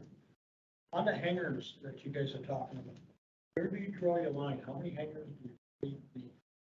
And then when you're placing them, do you look at the residential area around there and say, hey, this might be a better place to put it? So V-Trans doesn't. I mean, we have areas that we are permitting for ease of, development, but ultimately a private developer is going to come in and finish that permitting process and build. Without asking what the neighbors think. I go through the Act 50 process. Okay. So, I mean, ultimately, if you're a neighbor to the airport, you're going to have a chance to weigh in on that. I just have one more thing I want to add there. And we talked about it a little bit as a group there, but a lot of places, we went out west there driving, went by a lot of airports like this here, all the way over to Wisconsin, Montana. One thing I noticed on a lot of places when we went by some of these smaller airports, there's houses still around like a lot of places, but they use the berm thing quite a bit. And it makes a big difference. If you, and for real. I'm interested in where those are. If you have any ideas specifically, because I've looked here in New England and we reached out locally into our neck of the woods, and I don't know of any berms. But I am interested in who's done what and where. You've got pictures of them. And right now, we just came back from Jacksonville and we're redoing the Jacksonville airport. And I see the berms around that thing. I'm familiar with that airport. I will take a look at that. Question here. Keith Anashati, I worked for Human UX. I formerly worked at Hyannis Airport, where obviously large residential, big airport, big airplanes. What they ended up coming up with, and which I actually would recommend for this airport too, is a run-up area. Because the most noise we're gonna have at the airport is when the airplane's running up before you take up. So people are on pilots, before we take off, we have to run full power, it's really loud, we feel bad, nobody wants to hear it. So what we did in Hyannis is they built an area off to the side of the runway where you kind of went down a little bit, but it was bermed all the way around. So that one really noisy event where you don't want to listen to the airplane go ring was almost completely stopped and drowned out, and it really satisfied one of the neighbor complaints for noise, because that's probably the loudest thing we have to do at the airport. Because we're taking off, it's pretty much gone. When we're doing a run up for a minute, it's ring, you know, and at pilots, we feel bad sitting there doing it, but there's really no place for us to go, and a burned little run up area would be great.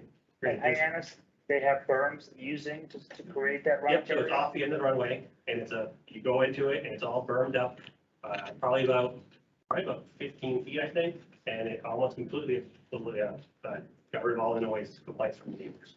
Treasure runs, and Cape Air was the biggest one that was a proponent for it, because they're a big green company, and they pushed for it, and the airport built it, and it was huge help. It's called a run-up area? Yeah, run-up area. Cool, thank you. In the back, you've had your hand up several times. We'll keep coming around. Thanks. So I understand that the hangars, like the pre-approval doesn't guarantee it's gonna be built. But if it's pre-approved in the plan and they want to build, it's probably gonna be built where you're pre-approving. So the north hangar development, it looks from the pictures that some of where you're currently placing some of the hangars at the north end are right in front of a residence. There's like not much for trees, it's pretty much the residence, their lawn, there's a fence, and then there's the runway. And I'm just wondering, is there any way you could redesign it so that north end isn't right in front of somebody's house? At this point, that would be through the Act 250 process. No, But again, it's not I showing. know We're that just comes up reflecting it. then, but you could address it now. You don't have to push it off and just, you could say, you know what, we're not gonna pre-approve. If somebody wants to build, they could still go through the Act 250 and say, no, I wanna put it there. But you could pre-approve and just take some respect for the residents. Yeah. Come on, think about it. If it was your house, Then- give me a break. Yeah, no, completely understand, but that's not this process. It's It the- is this process. He just said, he's We're just pre-designing. reflecting that in this. It's a separate project. But we are showing it in here because it's underway. The north development is underway.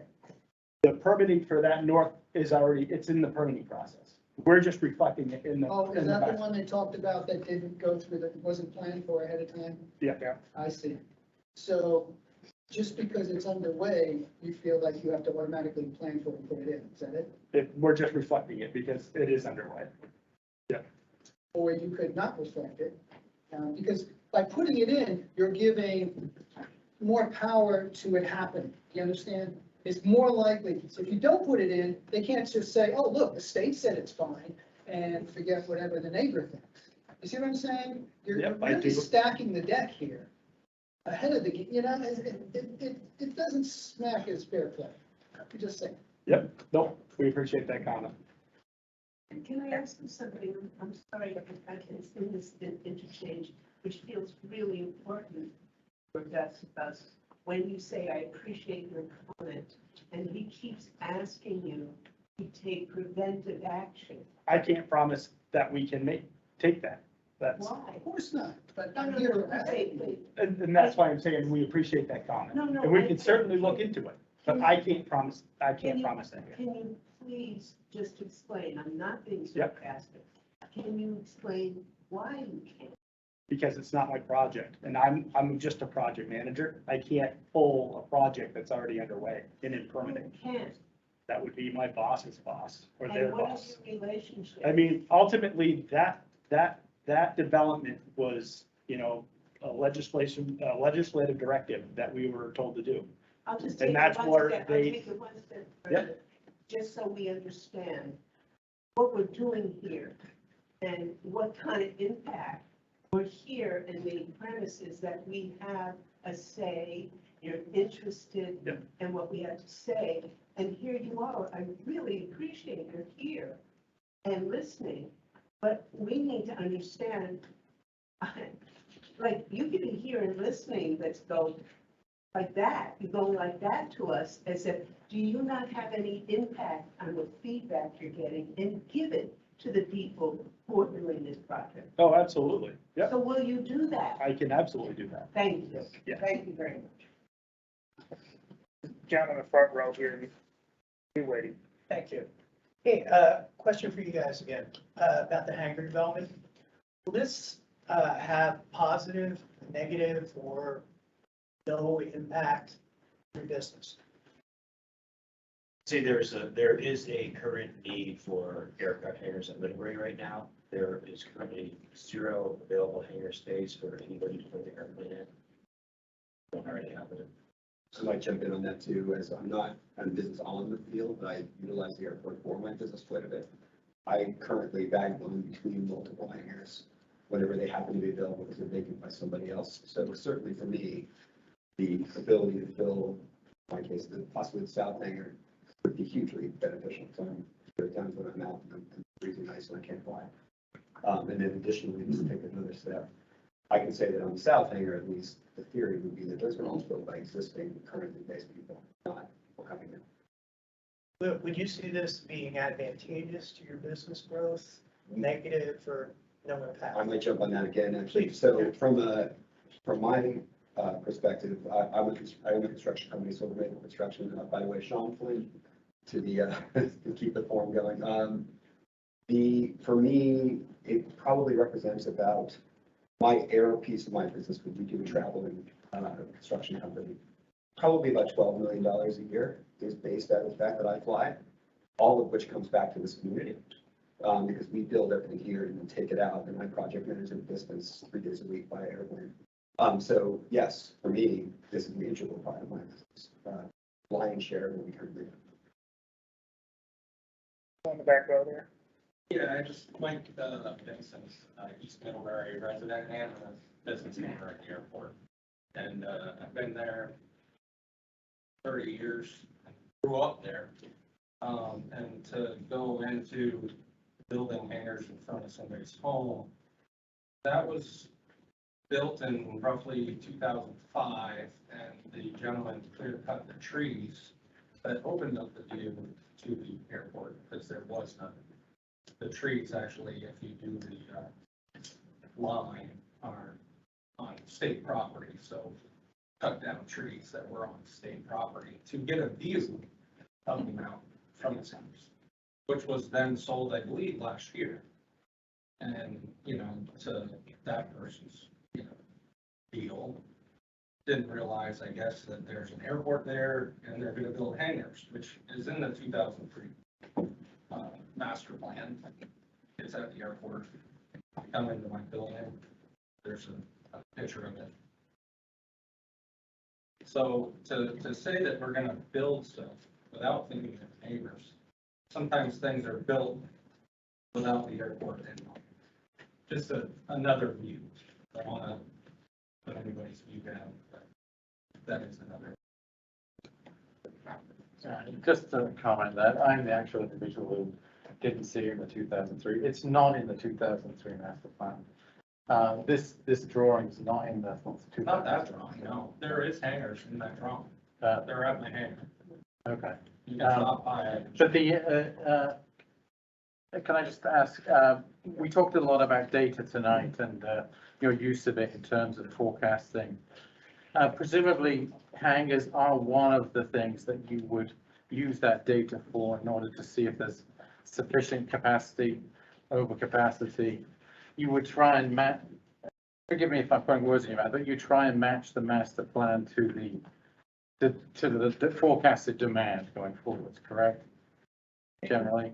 In general, I would say the hangars shown here on this illustration right now, there are more than you need for what we are anticipating. Yeah. So there's more options here than what I think the potential demand is. Yes.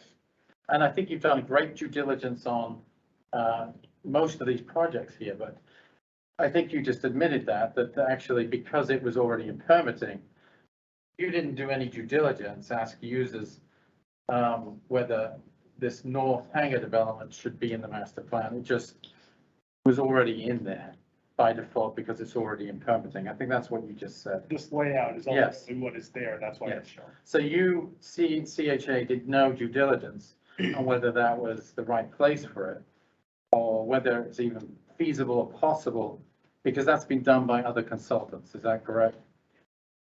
It is correct.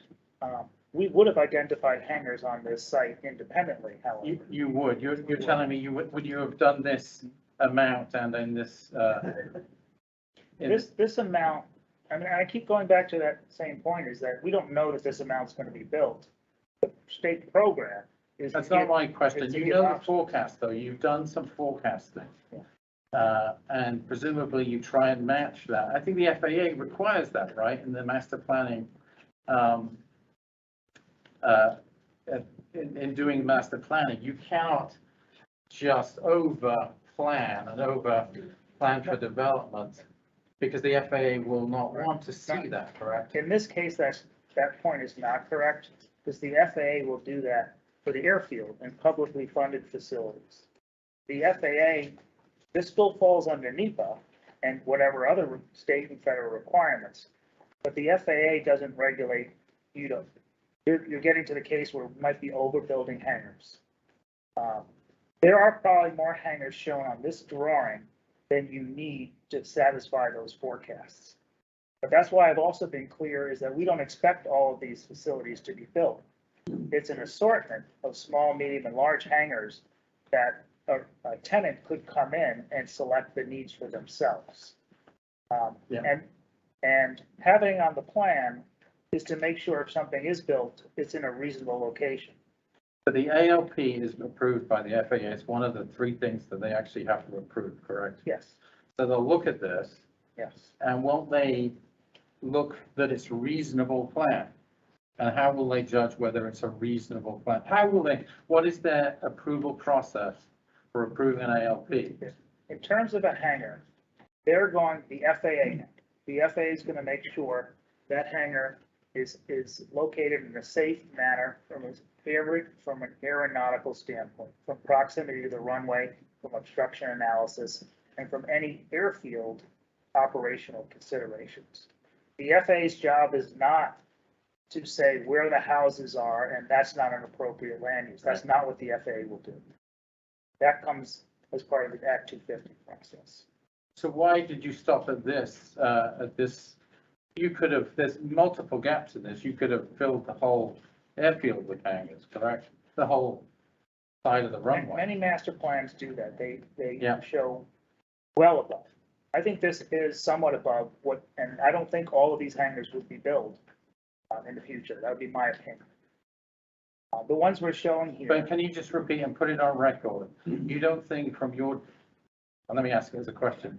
Do you think from what you've seen of the demand for hangars, that we need this many hangars? So I'm gonna interject there. No, I wouldn't like. That's CHA's opinion. I Ultimately, would like his opinion. He's a consultant. he is absolutely a consultant. We're paying for him through the taxpayer. That is correct, but we're not paying him to design this. No, but can you just express an opinion? In your opinion, do you think this is an overbuild of hangars based upon that? Based upon the data that you've seen and the forecasting that you've done? I've already said that. Okay. In the forecasts, Yes, we can. there's 9 additional based aircraft forecast. That's an estimate. There's many hangars here, and these hangars could accommodate more than 9 aircraft. I think that's what you're asking. Yeah. Yes. Yes, so Yes. this plan that we're seeing here, just so, I don't want to put words in your mouth, is. Not all gonna be built. What does it matter? I just want to repeat, Bill, can I just repeat? What you just said, I think the plan that you're showing tonight, there's no demand support. No, not correct. For it. Not I think correct. I don't agree with that. Okay. There's some demand that we're forecasting some demand. There's absolutely demand, without a question. that's not even a question, is it? I mean, I understand you're trying to make the point, but your point is perfectly reasonable that we don't need to show all these hangars, because the demand is probably not there. That is a reasonable point. I am agreeing that we have a modest forecast. It's just one estimate. Our forecast is one reasonable estimate, and it's only 9 aircraft, and there are a lot of hangars here. I understand. Can you, one more question, if I may? Did you review the, I think it's in the business plan that was done in 2008, so it was post-dated, but did you? Not in some time, and I have seen the business plan. I couldn't quote you anything out of it. Just, I thought it was a very wise suggestion. They suggested taking I guess it's the tie-down area. Yeah. And suggesting actually trading up for people who are doing tie-down to get some more economic benefit to the airport. And actually using that area, rather like you're using it for the terminal building, to actually use it for additional hangar space. And it seems it seems perfectly a good choice, right? Build hangars on top of the apron. Did to you look save at that? Additional development.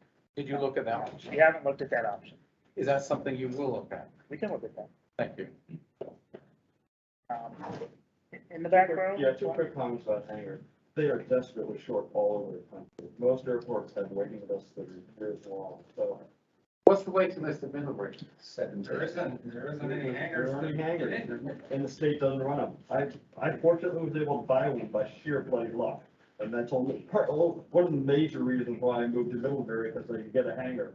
The job was sort of irrelevant, but the hangar was the crucial part.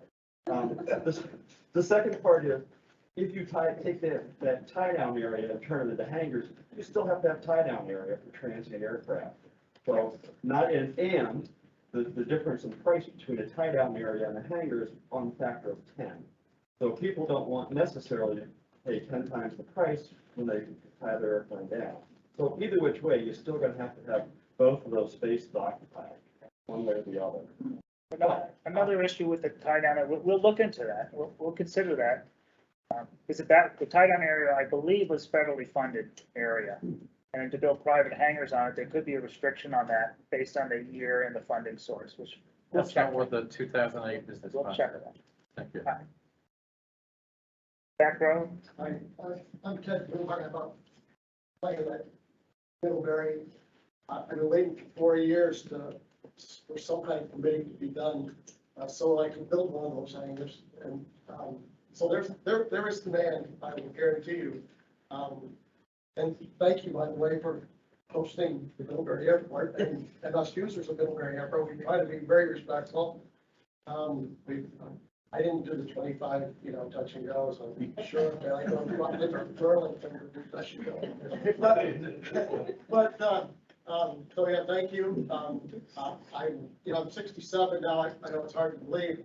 I was hoping to build a hangar before I'm too old to fly. There's no real age limit on flying, but sooner or later you can't fly. I'm still hoping to do that. So thank you very much. Can I ask a question? That's a great comment. Why wouldn't you, when they're suggesting in the blue areas of the south, what's to stop you now? Because I know there's 2 hangars one's being built, one has been built, one is about to be built. Yeah, there's What's no to stop you? There's no land available that is permitted at all on Middlebury Airport. Based on waiting for this master permitting and that they talked about when we previously addressed. There's two hangars, I'm correct, right, Bill? There's 2 hangars being built. The pre-permitting process that they're discussing here is not yet. I'm not talking about the north and south there. I'm talking about the one that went in, here, right? That was printed in 2000. Yeah, that's what I'm saying. That's what But you have to go, it's a lengthy process to go through. But this individual here started after the master permitting, as far as I remember. The master permitting didn't have anything to do with it. So those locations were a previously permitted location. Yeah, The two That's developers. exactly my point, I guess. Correct. Why not do it in the easy? There are 3 developers that are permitted already in the permitting process that continue for permitting the buildings in those locations. Right, so there seems to be plenty of space there for this individual. There's no space. There's nothing there. None. What's this then? What's this blue bit here? There's nothing else, it's not. What's here? That's right in front of Eugene's house, and he doesn't want it there. Okay. You don't want it at your house, it's done right back here. We're gonna have the burn up there. I'm serious. A lot of things were built before the requirements, distances. But there are a bunch of derelict hangars at the airport, correct? No, that's incorrect. I'll take a picture of them. They look there. There's one that's like a shed that they use for sand or. It's not a hangar either, it's an overhang. Yeah. So Bill, is this area in the north, is that where you would want hangars to be built ideally? I mean, these guys have done a lot of homework. They haven't on that, that's my point, they didn't on that piece there. They didn't ask you. Right here? No, in the north. Oh. That one, yeah. Did they ask you if you would use those there? I would use anything that's available. Okay. Yes. Anything that works, that's kind of what we've been doing, so. Bill Hamp, Green Mountain Avionics, I founded the business at Middlebury Airport in 2011. It was just me, I was subletting the small spot out of Mike's hangar, and I instantly had more work than I could do. And we've been growing throughout the year. We currently have 10 employees, and like Keith mentioned, several of them are, I call them kids, or young adults that went through the Burlington Tech Center that otherwise didn't have the opportunity aviation job. We brought several in from out of state and even out of country. And we are working on cultivating the next generation of professional aviation maintenance technicians specializing in avionics. I wanted to just follow up on the comment I had heard previously about no local or state desire for airport improvements at Middlebury. And I certainly wasn't consulted on that input, because I think there is a big desire for improvements there. I think there's a need. My entire business is aviation. Sean mentioned the portion of his business that's aviation related has a huge economic impact on this community. Ben just kind of casually mentioned that he moved here because he could get his airplane hangar randomly, and indicates that he also has a job that contributes to society and the local economy. Before I go, I wanted to thank the consultant. I do believe that the information here is well presented, and it gives us all a opportunity to see what the plan is, what's being proposed, an opportunity to provide feedback. I appreciated Prem's earlier comment about his feelings early on and having the self-awareness that there was certain things about this that he didn't understand, and he talked to a few people to have a better understanding of what's going on at the airport. Myself, my crew, we're there throughout the week. And if anybody wants to kind of a tour of what we do, how we do it, how the guys like living and working here, the things that you might hear outside of specific small groups, we're happy to help share our point of view. There was some mention about lights, the packing lights that were discussed here. You're not going to see them from your house. You're not going to see them amplified. They're really seen from a certain area in space as you're on a glide path. I would request pilot activated runway lights as well, whereas they're off 99% of the time. If a pilot needs them, you key the microphone a few times and they come on for however many minutes, and then they go back out. They're only on when that pilot needs them, a small percentage of the time. But things like that, when we talk about lights, they're not on all the time. But right there. Yeah. Anyway, my main point is, thank you for the opportunity to be here. I feel like there's lots of information out there, and there might also be some misinformation. And if anybody wants to, get a little bit of personal interaction or see what we're doing, maybe go for an airplane ride. I know someone else that I'm not donating a ride. But anyway, Thank you. I'll stick around for a little bit more. Thanks for your testimony. Yeah. Man in the back there, if you want to have another comment. Yeah, thank you. I'm just excited that you're here to get more information. And it's about the hangars. I'm wondering, and I wrote my notes a few minutes ago, so I may have a chance to speak. Is there, does the FAA allow or not allow, you did a nice job of talking about the hangars and some of what you were considering with placement. And does the FAA allow or not allow language in the master plan going forward? If you're planning on developing now for the next period of time. Language also in considering hangar placement to take into account neighbors or other factors such as duties, grade, green, ratio, concern, or Yeah, to some degree. The FAA, for hangar locations, they have a big set. All of these hangar locations you're seeing here, FAA is going to say they're cited fine from an aeronautical standpoint. So FAA does that. But they also are the lead agency for NEPA, National Environmental Policy Act. So hangars can trigger NEPA depending on the condition. We talked about that for a bit. So they would review it from an environmental standpoint as well. And impacts to communities is one of the environmental categories. So yes, but typically for small hangar developments, it might not trigger the need for a significant NEPA study, but that would be evaluated moving forward. so just to understand the process of the master plan process includes this agency of NEPA to address issues that are. Yeah, NEPA is a law, a regulation that at public airports, FAA is the lead agency for that regulation. And they do two things. They look at aeronautical issues, we pretty much have that covered. They also look at environmental issues as well. So they have a play in that.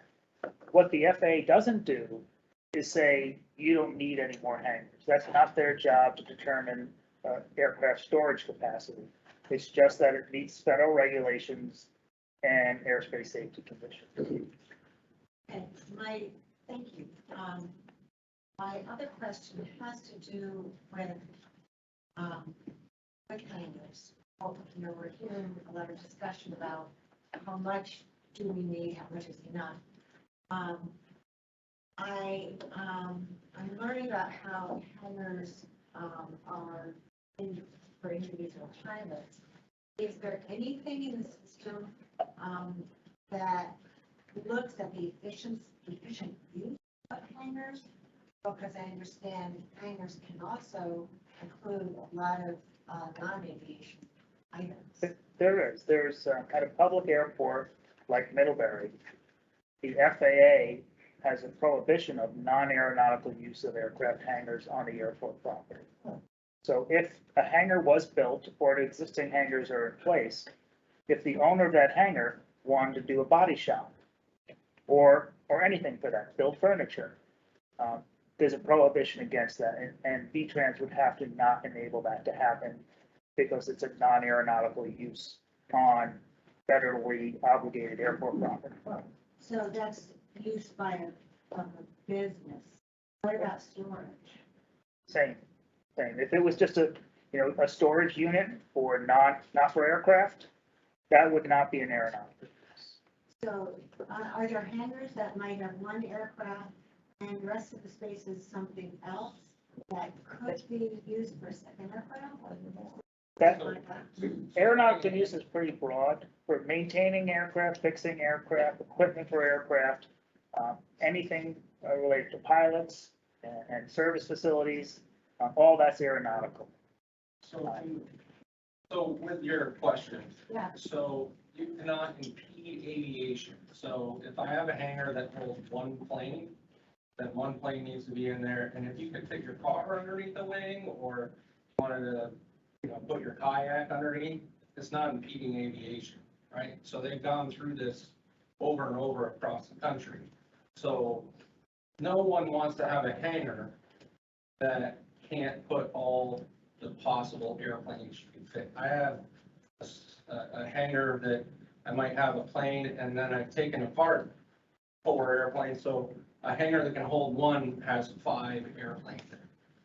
So to give you an idea, then you put it back together, it goes flying, it goes away, whatever maintenance happens. So right now, there are no hangars at Middlebury, we can show you them all, that don't utilize the hangar itself. Okay, so the pilots feel that that current hangars are being. Yeah, this gentleman over here that wants to build a hangar would love to be in it. If he saw that somebody had a hangar space, he would be on it, and you get money for that hangar space, so you wouldn't want to just use it for storage of whatever. I needed to ask. Yes. I'm Heather Seeley. I'm elected select board here in Middlebury. And I just want to thank the pilots and the business owners for being here tonight. Because you're providing information and perspective that from a select board standpoint, I have not heard or not heard very often. We do hear often from the residents, and I obviously value their opinion, but what I'm hearing tonight from some of the pilots and business owners is new information that I haven't heard before. So I want to thank you for being here tonight and for taking the time to speak up and providing that information. And I would also like you to encourage, I know it's difficult to attend select board meetings, but we do have a town manager in Middlebury, and you can email her, and those comments do get into our packets, and we do read them. So when you do have, when the select board is considering airport, anything related to the airport, it would be great if you would take the time as pilots and business owners and users of the airport to also provide your input to us, so we have more perspective as well, because it helps us make decisions when we have all of the information. So thank you for the time to be here tonight and for sharing your perspective. I found it really valuable. Thank you. This is the last slide. I just want to tell you what's next is we're collecting the comments. I said there's no deadline. The sooner you provide any additional comments you have, we certainly got a lot tonight. We can consider them. This fall, we're hoping to wrap up the draft report and to have a full draft report for everyone to review. It's still going to be completely a draft, the next document you see. We'll also do the airport layout plan, and FAA and V-Trans will be reviewing that. And then we'll have another round of meetings. We're going to have another advisory committee meeting and a final public meeting, all for the master plan process. The more comments we get, the schedule could slip a little bit. So, but this is our goal, was to finish it this week. And with that said, also, Sean can't get away. You have his business email address. And his two brothers' kitchen close at 9. Can I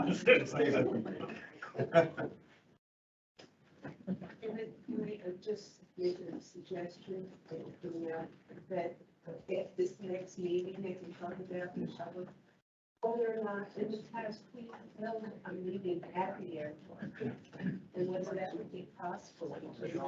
It really give us.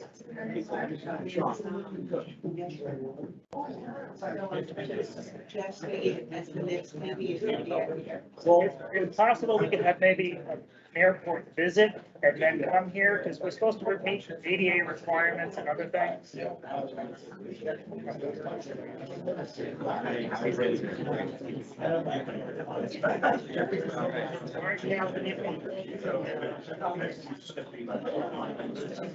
All right, sounds good.